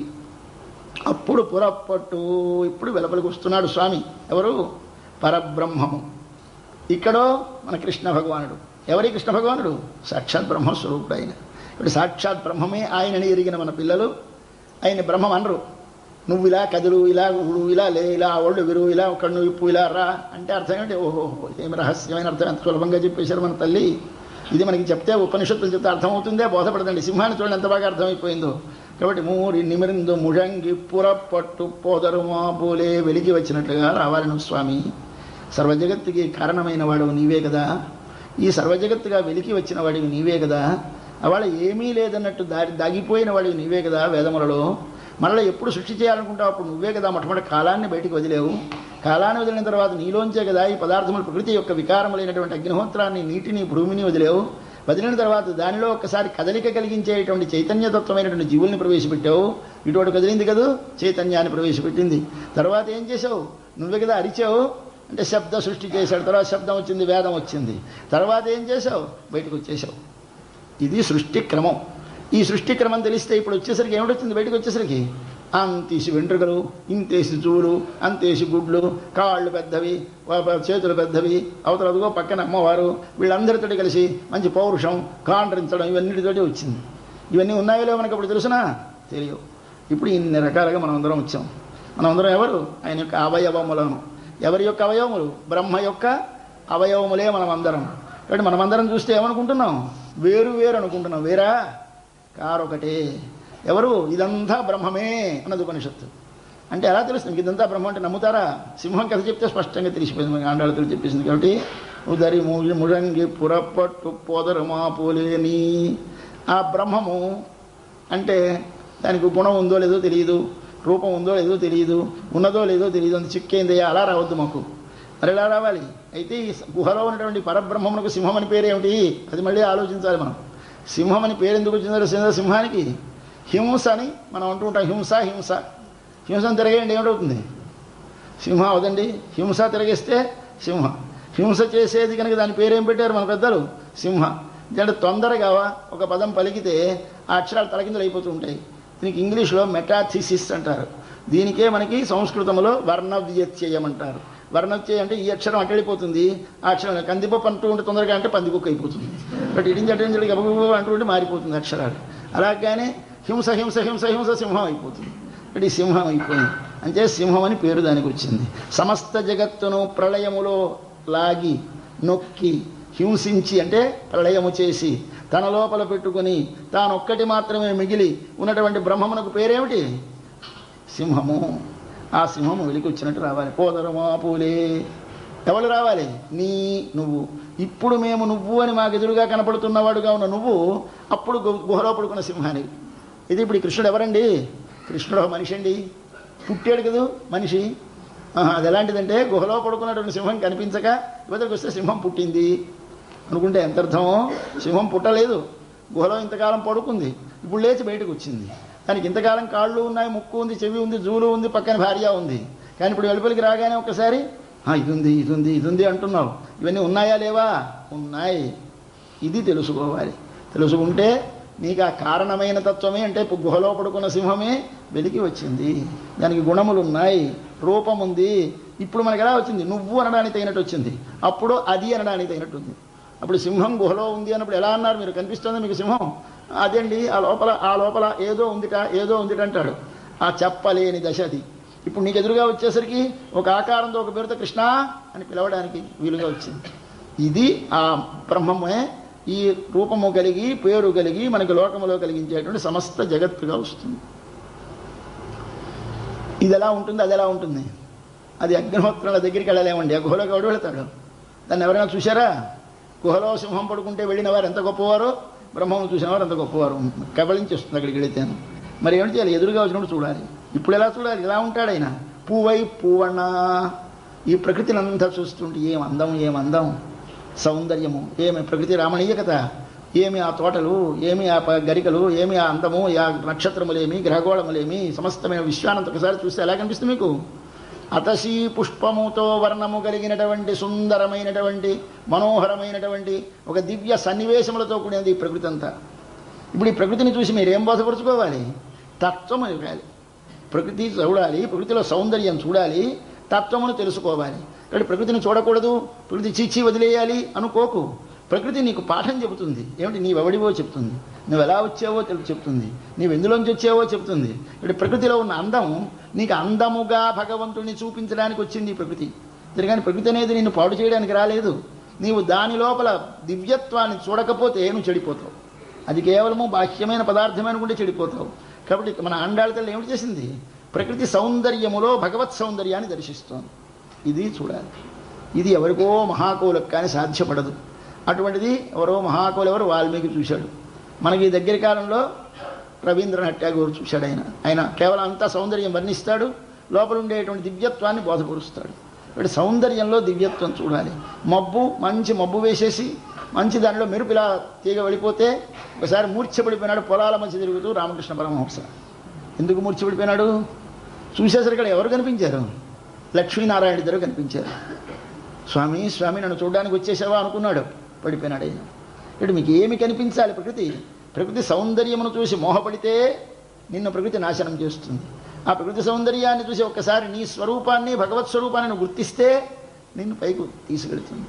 కాబట్టి ప్రకృతి నీకు శత్రువు కాదు. చీచి భార్య అంటే పరమశత్రువు అండి, పిల్లలంటే మొసళ్ళు అండి, ఇవన్నీ మనం ఉపన్యాసం చెబుతూ ఉంటాం. ఎవళ్ళు మొసళ్ళు కాదు, ఎవళ్ళు భార్య కాదు, అంతా సముద్రం కాదు, అంతా మంచి విలాస కేంద్రం, హాయిగా ఉండొచ్చు. ఎప్పుడు ఆ లోపలున్న దానిని గుర్తిస్తే. లోపలున్న దానిని గుర్తించక బయటిదే అనుకొని నీకు అనుభవించడానికే అనుకుంటే నువ్వు దానిలో పడి మునిగిపోతావు. ఇది అనుభవించడానికి కాదు, ఆనందించడానికి ఇచ్చాడు. ఆనందించడం దేని చూస్తే ఆనందం కలుగుతుంది? లోపలున్న దానిని చూస్తే ఆనందం కలుగుతుంది, బయట దానిని చూస్తే మోహం కలుగుతుంది. నీకు ప్రకృతిని చూసినప్పుడు, విశ్వాన్ని చూసినప్పుడు మోహం కలగకూడదు, ఆనందం కలగాలి. ఏమిటోనండి దరిద్రం, అందరూ వచ్చి మా ఇంట్లో కూర్చుంటారు, తినేస్తూ ఉంటారు, అస్తమానం బంధువులు, అస్తమానం రాక ఇలా అలాగే మనం చికాకులు పడిపోతుంటాం. బంధువులు వస్తే చికాకు, మరొకడు వస్తే చికాకు, ఏదైనా వస్తే చికాకు. పడకు. వారు ఎవరనుకున్నావు? సాక్షాత్ నారాయణ స్వరూపులే. ఆ సాక్షాత్ భగవానుడే ఈ రూపంలో నీ ఇంటికి వచ్చాడు, ఈ రూపంలో నేను అనుగ్రహిస్తున్నాడు. ఈ భావన నీ లోపల పెంపొందితే అప్పుడు నీకు కృష్ణతత్వం అర్థమైనట్టు. అది మన గోపికలు ఇవాళ చెప్తున్న కథ. కనిపించే ప్రపంచమంతా భగవానుడే.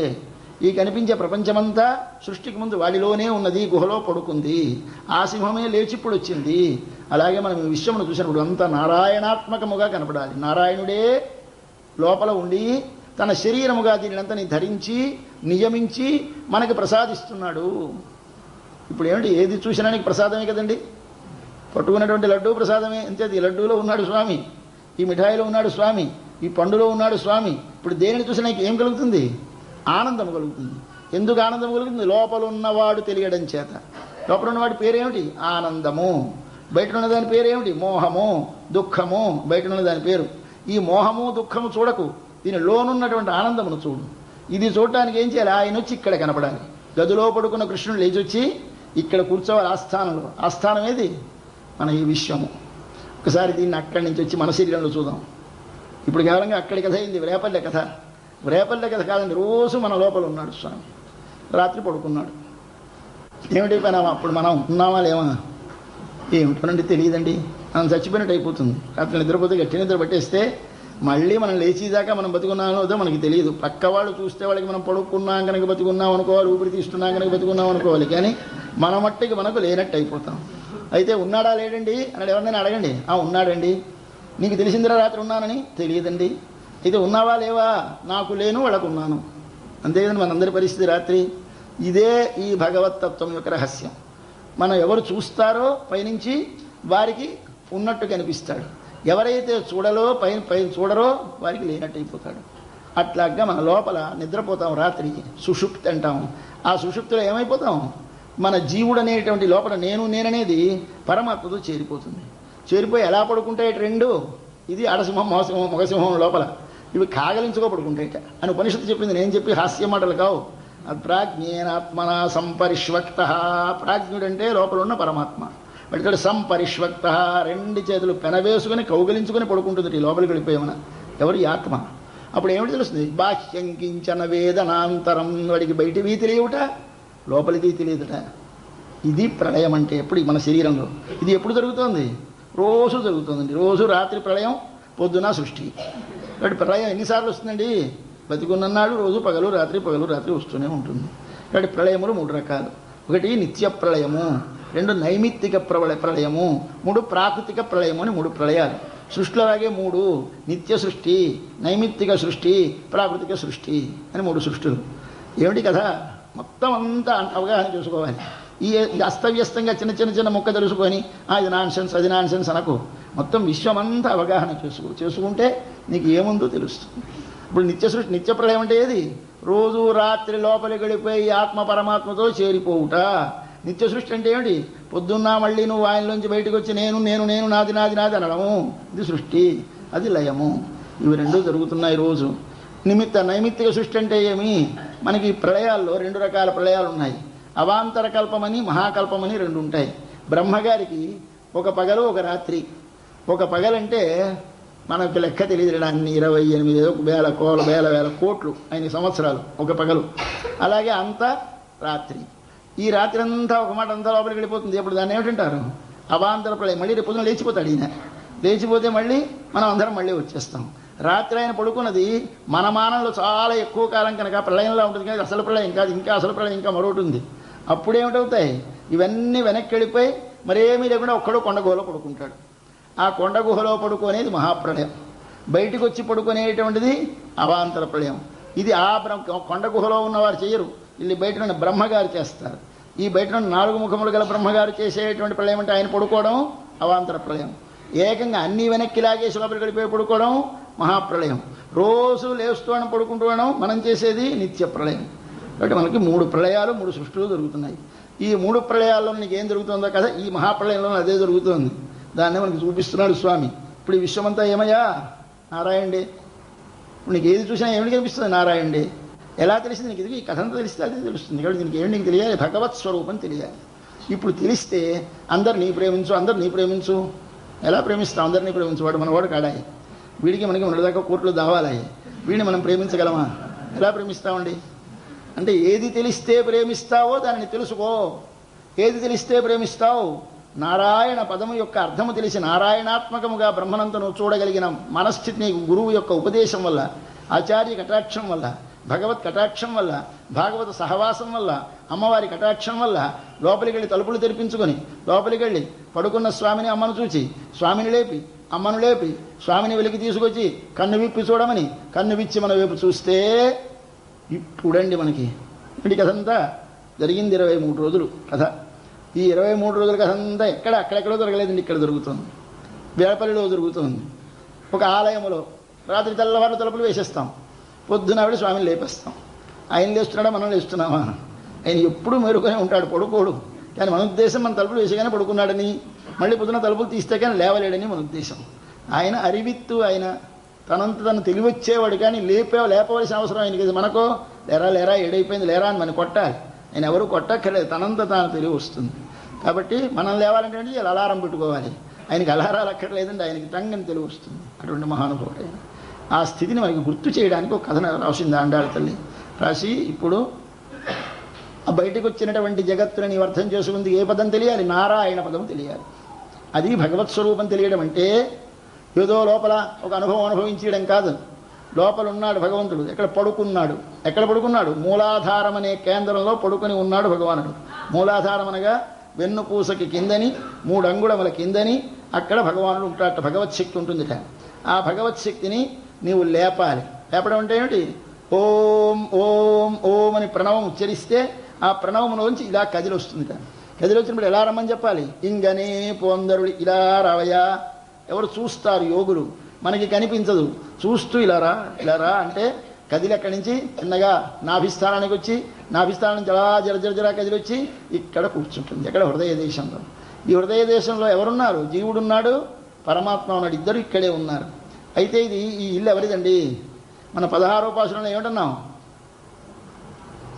నందగోపన్ కోయిల్, నందగోపాలుడి కోయిల్ కాప్పాన్, నందగోపాలుడి భవనపాలక అని పిలిచాం. ఇవాళ ఏమంటున్నావు? నీ ఇంట్లోంచి రావడం. ఇది ఎవరి ఇల్లు? వీడిదా అయిందా? కొడుకేమో కృష్ణుడు, తండ్రేమో నందగోపాలుడు. ఇది ఎవరిల్లు? మననేమో ఆయన అడ్రస్ చెప్పాం, ఇవాళేమో ఈయన అడ్రస్ చెప్తున్నాం. ఇది ఓనర్షిప్ ఎవరిది? ఈ ఇంట్లో ఇద్దరికీ పెత్తనం ఉంది. కుర్రాడు వాళ్ళ స్నేహితులతో చెప్తాడు, అరే మా ఇంటికి రారా అంటాడు. వాళ్ళ నాన్న వారి బంధువులు చెప్తారు, మా ఇంటికి రండి అంటారు. ఎవరిదండి ఇల్లు అని అడుగుతారా? విడిది వాడిది కూడాను. అలాగే మనకు కూడా ఈ లోపల ఉండేటువంటి వాడు జీవుడు, ఈ లోపలే ఉండేవాడు పరమాత్మ. ఇప్పుడు ఇది ఎవరిల్లు? ఇది మనది. జీవుడికి ఇల్లే, పరమాత్మకి ఇల్లే. ఏదది? ఈ శరీరము కాదండి, ఓం అనే అక్షరం, దానిలోంచి బయటికి రావాలి. కోయల్ నిండ్రు ప్రణవం మనం ఉచ్చరిస్తే, సమంగా ఉచ్చరిస్తే ఆ ప్రణవంలోంచి నీకొక్కసారి ఆ భగవద్ అనుభవం కలుగుతుంది. ఏమిటి తెలిసింది? జీవుడి స్వరూపం తెలుస్తుంది, భగవత్ స్వరూపం తెలుస్తుంది. ఆ అంటే సర్వజగత్తుకి కారణమైన, ఆ అంటే సర్వజగత్తుకి రక్షకుడైనా, ఆ అంటే సర్వజగత్తుకి స్వామి అయినా, లక్ష్మితో కూడిన నారాయణుడు అని అర్థం. ఆకు ఇంత అర్థం ఉందండి. ఆ ఒక్క అక్షరం అనేస్తే ఇంత అర్థం వస్తుంది. అంటే మొట్టమొదట సర్వజగత్తుకి కారణమైన, 2 సర్వజగత్తును రక్షించువాడైనా, 3 సర్వజగత్తు తనదే కలిగి దాన్ని చేసిన పని తానే అనుభవించేవాడు స్వామి అయినా, 4 లక్ష్మీదేవితో కూడిన నారాయణుడు. ఈ ఆకి పక్కన ఊ పెట్టండి, ఈ 2 కలపండి. ఓ ఇది ఒక్క అక్షరమా 2 అక్షరాలా? ఓ ఒక్క అక్షరమే 2 అక్షరాలు అవుతుందా? అవదు. ఆ ఊ అంటే 2 అక్షరాలు. అలాగే శ్రీ వేరే ఉండదండి. ఎలాగైతే పువ్వుతో వాసన ఒకటై ఉంటుందో, సూర్యుడితో కాంతి ఒకటై ఉంటుందో, మణితో కాంతి ఒకటై ఉంటుందో, అలాగే శ్రీనారాయణతో ఒకటై ఉంటుంది. ఈ ఒకటై ఉన్న దశ నీకు తెలిసి అప్పుడు ఏం చేయాలి? తండ్రిని ఒకసారి ఓ అని ము అంటే ఎవరండి? నేను. ము అంటే నేను అని అర్థం. నేను ఓ అంటే అకారము చేత చెప్పబడే నారాయణుని కొరకే, నారాయణునికే చెందినవాడను అనుకోవడం. రోజున ఓమని ముందు ఇన్ని పూజల్లో చేయిస్తుంటే వస్తాను, ఓమనండి ఓమనండి ఓమనండి అంటే అన్ని మాటలు ఎందుకండి? మామూలుగా అచ్చు వేసేవాళ్ళు ఏం చేస్తారు? ఓం మీద రాసేసి ఇలా టిక్కులు పెట్టి కొడుపుతారు. వెళ్ళిపోతే ఇవన్నీ ఓం అనండి అని అర్థం. మనము టిక్కే పెట్టేస్తాం. ఇంచేత మనం ఒక మాట అన్నాం కదా, ఓం మళ్ళీ ఓం ఎక్కడికి వస్తామని అంటామని. యశవాయ నమః, నారాయణాయ నమః, మాధవాయ నమః, గోవిందాయ విష్ణువే నమః, సునాత్రిక్రమవామన శ్రీధరౌషికి శవతనవ దామోదరాయ నమః అని మొదట ఓం పెట్టి చివరి నమః పెట్టేస్తాం. వాళ్ళంటికి కలిపి ఒక మొదలు ఒక ఓం, చివరి ఒక నమః. అందుకు పెట్టలేదు. మరి ఎందుకు పెట్టారు? ప్రతిసారి ఓం అంటే నీకు ఒకసారి నేను నీకే చెందినవాడను, నేను నీకే చెందినవాడని నే భావన నీ లోపల కలగాలి. కాబట్టి ఓంకి ఎంత అర్థం ఉందో మన పెద్దలు బ్రహ్మాండంగా వివరించి దీనికి ఒక పెద్ద ఉపనిషత్తు రాసేశారు. మాండూక్యోపనిషత్తు ఒక ఉపనిషత్తు. ఓంకి అర్థం చెప్పడం కోసం ఒక ఉపనిషత్తు రాశారు వేదాంతంలో. అటువంటిది ఓము. ఈ ఓములో ఎవరున్నారండి? నందగోపాలుడు ఉన్నాడు అంటే జీవుడున్నాడు, కృష్ణుడున్నాడు అంటే ఎవరున్నాడు? భగవానుడు ఉన్నాడు. కాబట్టి పరమాత్మ ఉన్నాడు, జీవాత్మ ఉన్నాడు, ఇద్దరు ఉన్నారు ఇందులో. అయితే ఇది ఎవరిల్లు? జీవుడిల్లు, పరమాత్మ ఇల్లు కూడాను. చేతి ఎక్కడ జీవుడు ఉంటే అక్కడే పరమాత్మ ఉంటాడు. ఎక్కడ పరమాత్మ ఉంటే వాడిని వదిలి ఉండడు కనుక జీవుడు వాడితో పాటు అక్కడే ఉంటాడు. మన శరీరంలో, మన హృదయ కేంద్రములో జీవుడు ఉండే స్థానం అయితే అదే పరమాత్మకు స్థానం. దీనిని ఉపాసిస్తాం. అక్కడి నుంచి రావాలి స్వామి. ఎక్కడి నుంచి? కింద పడుకున్నాడు. మన పిల్లలకి ఏమిటి కావాలంటే ఆ స్వామి అందం చూడడమే. వీళ్ళకి ఏమీ ప్రయోజనం లేదు, కోరిక లేదు, ఏమీ లేదు. అబద్ధాలు చిట్ట చివరికి మళ్ళీ స్వామి నీతోటే ఉండాలి, మాకు అంతకంటే కోరిక లేదని చెప్తారు. 29 నాడు మళ్ళీ శుక్రవారం అన్నాడు. అంతవరకు ఏమిటంటే ఏదో నాటకం ఆడుతున్నారు, మాకు పర కావాలి లేచిరా చెప్తాం, ఇక్కడికి వచ్చి కూర్చో చెప్తాం. ఏమిటిదంతా అంటే స్వామి పడుకున్నప్పుడు అందం చూడాలి. మన పిల్లల్ని మనం చూస్తాం. పడుకున్నప్పుడు ఒక ముద్దు, లేచి పిల్లలు నడిస్తే ఒక ముద్దు, లేచినవాడు కూర్చుంటే ఒక ముద్దు, కూర్చున్నవాడు మాట్లాడితే ఒక ముద్దు. ఇవన్నీ ఉన్నాయి కావండి. ఈ అందాలన్నీ కూడా భగవంతుడు చూడండి. మన పిల్లల్లో చూసినవి పిల్లల్లోనే ఉన్నాడు భగవంతుడు. ఎలా నీకుంటుంది ఆ పిల్లడు పడుకుంటే? ఏమందాం, అలా కళ్ళు 2 మూస్తాడు, కదలడు మెదలడు పడుకుంటాడు. ఒక మాట వాడిని అలా చూసి ఒక మాట ఇలా బుగ్గ పడికి తెలియకుండా మెల్లిగా ఇలా పట్టి ముద్దు పెట్టుకుంటాం. ఏమిటి చూసావు కండు అందం? ఇది భగవంతుడు చూడు. కాబట్టి పడుకున్న భగవంతుడు చూడు ఎంత అందంగా ఉంటాయని. పడుకున్న భగవంతుడు ఒకవేళ సీతమ్మను అడుగు, విశ్వామిత్రుని అడుగు చెప్తారు. మనకు ఎవరికి తెలియదు, మనకు ఎవరికి. ఒక సీతమ్మ చూసింది రాముడు పడుకొని ఉండగాను, విశ్వామిత్రుడు చూశాడు రాముడు పడుకొని ఉండగాను.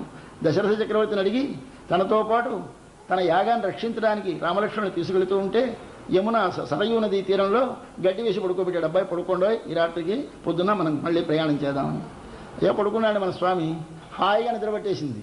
ఆయనకి ఏది పాన్పు కాదు. ఆయనకి అన్నిటిలోనూ ఉన్నవాడికి అంతా పాన్పే. బట్ ఆ పాన్పు పడుకున్నాడు, నిద్రపట్టింది. పొద్దున లేచి వచ్చాడు. విశ్వామిత్రుడు చూశాడు. ఏమి అందం, ఏమి అందం! ఆహా ఆహా! తల్లి కౌసల్య, ఎంత ధన్యురాలవే! ఇంత సకల జగత్కారణమైనటువంటి తత్వం నీ గర్భంలో ఉన్నదే 12 మాసాలు. కౌసల్యా సుప్రజా అన్నాడు స్వామి. కౌసల్య మంచి బిడ్డను కన్న తల్లి అన్నాడు. ఈ అందం చూసి పొంగిపోయినవాడు ఆయన. మన సీతమ్మ తల్లి ఒకసారి చిత్రకూట పర్వతం మీద వారిద్దరూ భార్యాభర్తలు ఇద్దరు మాత్రమే ఉన్నారు అక్కడ. లక్ష్మణస్వామి వీరిద్దరూ ఏకాంతంగా ఉంటే రాడు, ఇద్దరూ కాస్త విడివిడిగా కూర్చుంటే వస్తాడు. ఆయన చాలా మర్యాదలు పాటిస్తాడు. అంటే ఆయన రాలేదు. వీళ్ళిద్దరూ కూర్చున్నారు. కూర్చుంటే ఆ ఇద్దరు మాట్లాడుకున్నారు. ఇక్కడ ఎదురుగా ఏదో ఎండబెట్టుకున్నారు. ఆ ఎండబెట్టుకున్న దానికి కాపలా ఉండాలి. ఇక్కడ నేను పడుకుంటాను, నువ్వు మేలుకో ఉండన్నాడు స్వామి. సరే కూర్చుంది. మళ్ళీ ఆయన లేచాడు. లేచి నేను మేలుకో ఉంటాను, నువ్వు పడుక్కో అన్నాడు. ఇద్దరు ఇలా ఒకటి తొడ మీద ఒకటి పడుక్కొని నిద్రపోతున్నారు. మేలుకొని నిద్రపోయి ఉంటున్నారు. అప్పుడు స్వామి పడుకున్నాడు. అమ్మ మేలుకొని ఉంది. ఇట్లా వక్షస్థలం మీదకి ఒక కాకి వచ్చి తన ముక్కుతో పొడిచింది. పొడిచేసరికల్లా తెలివి వచ్చేసింది. ఇప్పుడు సీతమ్మ బాధపడుతుంది, ఎంత పాపాత్మురాలని. సమయా బోధిత శ్రీమాన్ సుఖసుప్త పరంతప. సుఖసుప్త, హాయిగా నిద్రపోతున్న వాడిని లేపేసేనే అన్నది. ఇక్కడ ఇందులో 2 మాటలు ఉన్నాయి, జాగ్రత్తగా. అందం ఉంటుంది, అందుకోసం అందం కోసం చెప్తున్నాను. శ్రీమాన్ అంటే అందము గలవాడు, సుఖసుప్త హాయిగా పడుకున్నవాడు, పరంతప శత్రువులను భయపెట్టి కంపింపచేయువాడు. శత్రువులను కంపింపచేయవాడు ఎవడు? సుఖసుప్త. శ్రీమాన్ ఎవడు? సుఖసుప్త. హాయిగా పడుకుంటే నా తెలివి తక్కువ కానీ పడుకున్న రాముడు లేవాలండి కాకిని కొట్టడానికి. ఆయన పడుకుంటే కాకి పోదా? కాకికే దాని దగ్గర భయం పడుకున్నప్పుడు ఉంటుంది, మేలుకున్నప్పుడు ఉంటుంది. అలాగా అరే రే స్వామి శయనించి ఏమందమయ్యా, శ్రీమాన్ శ్రీమాన్ ఎంత అందమైన వాడి అనుకున్నది సీతమ్మ తల్లి.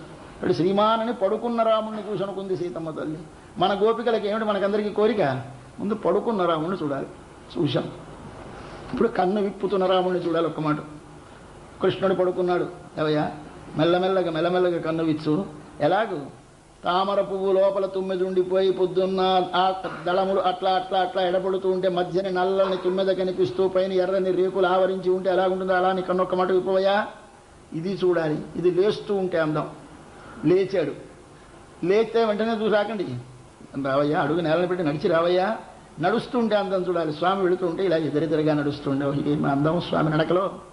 అంచేత ఆయనకి గమనాలు 4 రకాలుగా ఉంటాడు. మనకి సహస్రనామంలో చెప్పాడు. చతుర్గతి అంటున్నాడు ఆయన. చతుర్వ్యూహ, చతుర్గతి, చతుర్దంష్ట చెప్తాను. చతుర్గతి 4 రకాల గమనాలు భగవానుడివి. ఒకసారి సింహంలా నడుస్తాట, ఒకసారి ఏనుగులా నడుస్తాట, ఒకటే మదించిన ఆబోతులా నడుస్తాట, ఒకసారి పెద్ద పులిలా నడుస్తాట. కాబట్టి 4 రకముల గమనములు గలవాడు స్వామి. అంటే ఏమర్థం? సింహంలో ఏముంటుంది? శౌర్యం ఉంటుంది. ఏనుగులో ఏముంటుంది? గాంభీర్యం ఉంటుంది. వృషభములో ఏముంటుంది? మత్తు, కేవలం పొగరు ఉంటుంది. దీనిలో పులిలో మంచి స్పీడ్గా పెరుగుతుంది. పులిని కొట్టడం చాలా కష్టం. సింహం అంత వేగం పరిగెత్తలేదు. కాబట్టి దీనికి కోపం కనిపిస్తుంది. కాబట్టి కోపంతో చెటులా అంటే త్రుళ్ళి పడుతూ పరిగెడుతుంది. ఇక్కడ వేసిందంటే అక్కడికి వేస్తుంది అడుగు పెద్ద పులి. సింహం అంత వేగం వెళ్ళదు, మెల్లగా వెళుతుంది. మెల్లగా నిండుగా గంభీరంగా నడిచే గమనం ఒకసారి నడుస్తాట స్వామి. ఒకసారి పెద్ద పులిలా వెళ్ళి మీద పడిపోతాట. ఒకసారి సింహంలా వచ్చి శౌర్యంతో భయపెట్టేస్తాట. ఒకసారి వృషభము ఎద్దు మంచి వర్షం పడుతూ ఉంటే తన ఇలా కొమ్ములు ఒడ్డేసి అంత పెద్ద చినుకులు అటించొస్తుంటే ఇలా వెళ్ళిపోతూ ఉంటుంది లక్ష్య పెట్టకుండా. అలా వెళితే దాని నడక. ఈ 4 రకాల నడకలు కనిపించాలి మాకు నడకలో. కాబట్టి ఎలా కనిపించాలి నీకు లోపల? ఇవన్నీ కనిపిస్తాయి యోగులకి. మనకెక్కడ చూస్తాం? మనకు యోగులం కావు కదా. 2వ మాట ఆలయానికి రండి. ఆలయంలో శ్రీరంగం వెళితే ఎప్పుడైనా మీరు శ్రీరంగంలో ఆ స్వామిని ఒక పెద్ద వాహనం మీద ఎక్కిస్తారు. రంగనాథుడు ఉత్సవ విగ్రహాలను ఎక్కించిన తర్వాత ఆయన్ని తిరుపాత్తాంగులు అంటారంటే వాహనం మోసేవాళ్ళు. ఆ వాహనం మోసేవాళ్ళు పట్టుకుంటారు. వాళ్ళు మంచి గొప్పగా నడుస్తారులేండి. వాళ్ళు ఇక్కడి నుంచి అక్కడికి 4 రకాల అడుగులు నడుస్తారు. ఒకడు మెల్ల ఇలా అడుగు తీసి అడుగు వెయ్యరేమో అన్నట్టు మనం వెనకాల వెళుతూ ఉంటే ఎంతకీ నడక తేలదు, అంత మెల్లగా నడుస్తారు. ఒక మచ్చంగుని ఇక్కడి నుంచి అక్కడికి వెళ్ళిపోతారు. ఇంత వాహనంతో ఇంత దేవుడితో కూడా పడిపోతారని మనకు భయం వేస్తుంది. ఇక్కడి నుంచి అక్కడికి గెంతుతారు. ఒక్క గెంతు. మళ్ళీ మరొకసారి లేచి చేస్తారు. ఇలా ఊగుతూ పెద్ద పులి సింహంలా వెళతారు. మరొకసారి వృషభంలా వెళతారు. 4 గమనములు చూపిస్తారు. శ్రీరంగం ఆలయానికి వెళితే మీరు ఎప్పుడైనా ఒకసారి ఆ పరమాడు బయలుదేరినప్పుడు చూడండి. చతుర్గతి 4 గమనాలు ఇక్కడ కనిపిస్తాయి. నీలో కనిపిస్తాయి, రాముడిలో కనిపిస్తాయి. ఓహో స్వామి, అటువంటి నీ నడకలు మాకు చూపిస్తూ నీ నడకల సౌందర్యాన్ని చూపించవయ్యా. అయిపోయింది, చాలదు. కూర్చున్నప్పుడు అందమండి. ఇలా కాలు కిందకు వేసుకుంటాడు. ఓ కాలు ఇలా మోకాల మీద పెడతాడు. ఇలా అరిపాదం ఇలా పైకి కనిపిస్తూ ఉంటుంది. స్వామి ఎర్రటి పాదం తామర పువ్వులా ఉంటుంది. లోపల దానిలో ఎన్నో రేఖలు, శంఖం, చక్రం, ధ్వజం, వజ్రం, అంకుశం, ఇన్ని రేఖలు ఉంటాయి. ఆ రేఖలతో ఉన్నటువంటి ఎర్రటి పాదం కనిపింపజేస్తూ స్వామి ఒకసారి కాళ్ళ మీద కాలు వేసుకొని ధీమాగా వెనక్కి చారపడి పెద్దంతెత్తు సింహాసనం మీద కూర్చుంటాడు. ఇది కోప్పుడయ సీరియ సింహాసనం, దాని మీద కూర్చుంటాడు. కాబట్టి కూర్చున్నందం చూడాలి మనం, నడిచే అందం చూడాలి మనం, పడుకున్నందం చూడాలి మనం, కను విప్పుతూ ఉన్నందం చూడాలి మనం. ఇవన్నీ ఎక్కడ? ఇక్కడ ఆలయములో, రేపల్లెలో, అక్కడ అయోధ్యలో చూడాలి. అటువంటి అందములు కలిగినటువంటి స్వామి మాకు ఒకసారి సుందరముగా కనిపించవయ్యా. పువ్వు ముడుచుకున్న అందం చూడండి, ఒకసారి ఆ పువ్వు ఇలా విప్పుతూ ఇంకా పూర్తిగా విడిన అందం చూడండి. గులాబీ పువ్వుని విడిన తర్వాత బాగా ఇంత విడిన తర్వాత చూడండి, ఎప్పుడు చూసినా అందంగానే ఉంటుంది. పువ్వు మొగ్గ, ఇంతీసి మొగ్గ ఎంతో బాగుంటుంది. అది కాస్త ఇలా కొంచెం చివర మాత్రం విడితే అది ఒక అందం, విప్పితే అదొక అందం. కాబట్టి విడ్డ పువ్వు అందమే, విడుతున్న పువ్వు అందమే, విడని పువ్వు ఇంకా బాగా ముదిరి విడని పువ్వు అందమే. ఈ అందాలని నీకు భగవంతుడు కనిపించాలి, ప్రకృతిలో చూడాలి. ఒకసారి ఆ పువ్వును చూడగానే నీకు ఏం కనిపించాలి? మన స్వామి నేత్రములు కనిపించాలి. మన స్వామి నేత్రములు ఇలా విడుతున్నట్టు కనిపించాలి రేకులు ఎడమవుతున్నప్పుడు. ఒకసారి స్వామి నేత్రములు బాగా విప్పినట్టు కనిపించాలి ఒకసారి విప్పారిన పువ్వును చూస్తే. ఇది ప్రకృతిలో అనుభవించే అనుభవం. కాబట్టి ప్రకృతి ఎప్పుడు నీకేమిస్తుంది? భగవద్ దర్శనాన్ని కలిగిస్తుంది. ఎప్పుడు కలిగిస్తుంది? నీకు నారాయణాత్మకమని తెలిస్తే, ఇదంతా నారాయణుడే అన్నిట్లో ఉన్నాడని తెలిస్తే. ఇది కలిగితే జ్ఞానం అంటారు. ఇది జ్ఞానం, తత్వజ్ఞానం. తత్వజ్ఞానం అంటే అర్థం అంటే ప్రపంచం అంతా లేదు, అంతా మోసం, అంతా కళ అని తెలిస్తే సత్వజ్ఞానం కాదు. అంతా భగవంతుడే, అంతటా భగవంతుడే, ఏది చూసినా భగవంతుడిని దర్శిస్తున్నామనే భావన నీ లోపల కలిగితే అది నీకు భగవత్ స్వరూప జ్ఞానం. ఇది కలగాలి. అప్పుడు ఇప్పుడు మూరిని మిందు ముழங்கி புறப்பட்டு போதருமா போலே நீ பூவை பூவண்ணா உன்కోயில் నిన్ను ఇంగనే పోందరుడి. వచ్చి అనకండి ఎప్పుడు పెరవాళ్ళని భగవంతుని కానీ పెద్దలు కానీ, అయ్యా దయచేయండి దయచేయండి అనాలి. కానీ వచ్చి వచ్చి వచ్చి పోయి అనకూడదు. ఎంచేత చాలా నీచమైన మాట. అలా ఎవరిని పిలవకండి. అయ్యా దయచేయండి దయచేయండి అంటూ ఉండాలి. ఎంచేత దయ చేయడం ఏమిటయ్యా? నడుస్తుంటే దయచేయడం ఏమిటి అంటే మీ అడుగు వేతే మా మీద దయ. మీరు కూర్చోవడం దయచేయండి, కుర్చీ చూపించి దయచేయండి అంటే అర్థం మీరు కుర్చీ మీద కూర్చోవడమే మా మీద దయ. అయ్యా ఒకసారి లేవండి అనకండి, అయ్యా దయచేయండి అంటే లేవండి అని అర్థం, కూర్చోండి అని అర్థం, నడవండి అని అర్థం. ఇది పెద్ద రాసమర్యాద. అందంగా మాట్లాడడం వాళ్ళకి తెలుసు, మనకి తెలియదు. అంటే మనం ఎలా మాట్లాడాలి అది నేర్పుతున్నారు మన గోపికలు. ఎంత జాగ్రత్తగా మాట్లాడాలో మీరు పెద్దల దగ్గర, భగవంతుని దగ్గర. పోందరుడి వచ్చి కృప చేసి, పోందు అంటే వచ్చి, అరుడి అంటే కుర్చీ. ఆ కుర్చీ మీదకి స్వామి కనుక అలా కొంచెం ఎగిరి సాగి కూర్చుంటాడు. అలా కుర్చీ మీదకి సాగుతున్నప్పుడు చూడండి మాట ఏం అందం స్వామిది. అలా ఎగరడు, ఎగరక్కర్లేదు. ఆయన అసలు పొడుగు అవుతాడు, పొడుగై కూర్చుంటాడు. దాని మీదకి ఎక్కువ కూర్చున్నాడు. ఎలాంటిది సింహాసనం? దానికి విచిత్రమైన శిల్పం, రకరకాల అలంకారంతో కూడినటువంటి సింహాసనం. ఏది సింహాసనము? మన విచిత్రమైన వివిధమైన పర్వతములు, నదులు, వనములు, మనుష్యులు, దేవతలు, పక్షులు, ప్రవాహములు, వీటన్నిటితోటి కూడినటువంటి విశ్వమంతా ఒకసారి చూస్తే ఎక్కడున్నాడు భగవంతుడు? ఈ సింహాసనం మీద లేడు. చూడండి ఇప్పుడు ఒక్కసారి. కోప్పుడయ సీరియ సింహాసనత్తిరందు. ఒకసారి ఆలయానికి పదండి. ఆలయంలో ఏమిటి చేస్తారు? లోపల కూర్చున్న స్వామిని యువతలకి తీసుకొచ్చి ఆస్థాన మండపం ఉంటుంది ముందు. ఆస్థాన మండపంలో పెద్ద ఆసనం వేసి దాని మీద కూర్చోబెట్టి అక్కడ అభ్యం సమర్పయామి, పాద్యం సమర్పయామి, ఆచమనం సమర్పయామి అని సమర్పిస్తారు. అలాగే మన లోపల ఒకసారి హృదయం అనేటువంటి ఒక సింహాసనం సమర్పించండి స్వామికి. స్వామి నువ్వు పడుకున్నావి కిందని, లేచిరా, మెల్లిమెల్లగిరా, లేచి వచ్చి ఒకసారి కనువిప్పి మమ్మల్ని చూడు, ఇక్కడ కూర్చో తండ్రి, శ్రీయ సింహాసనత్తిరందు. ఇప్పుడు చెప్పండి ఎందుకు వచ్చారు? ఇప్పుడు అడగవయ్యా. పడక గదిలో చెప్పం మా కథ.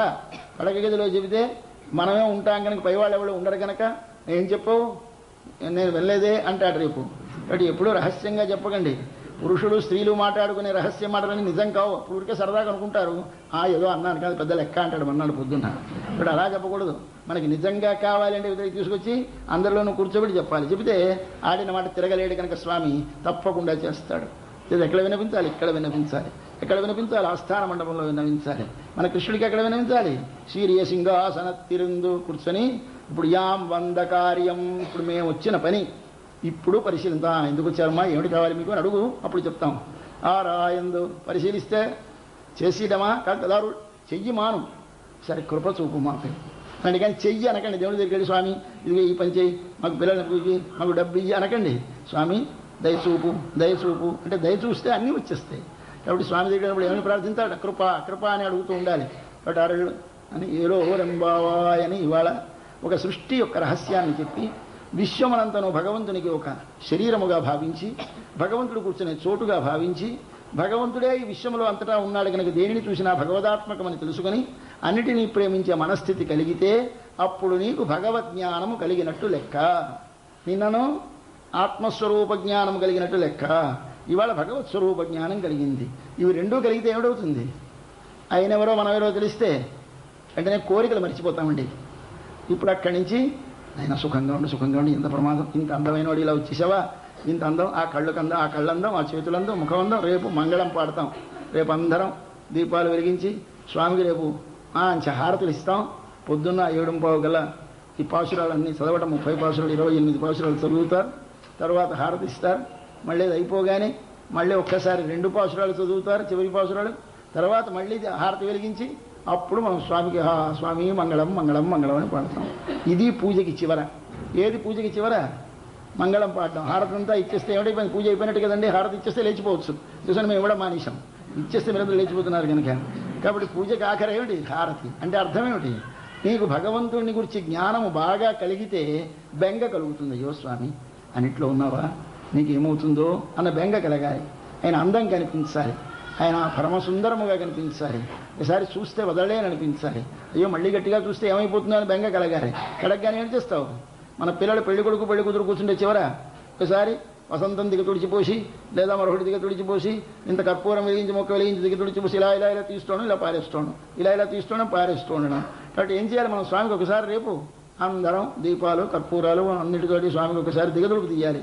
అంటే దృష్టి దోషం పరిహరించాలి. అది రేపటి హారతి పోషణం. స్వామిని వాళ్ళ చూశాం, ఎక్కడ సింహాసనం మీద కూర్చున్నాడు.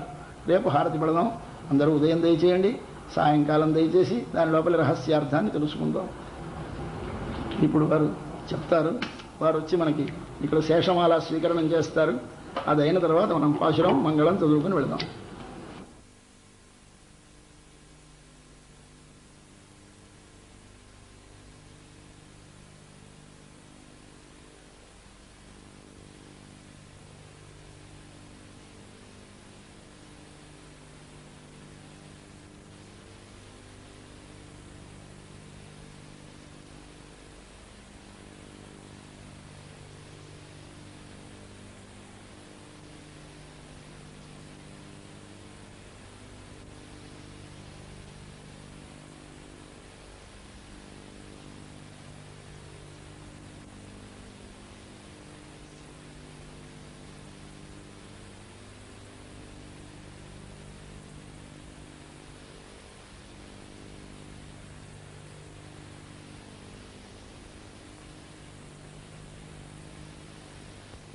సర్వ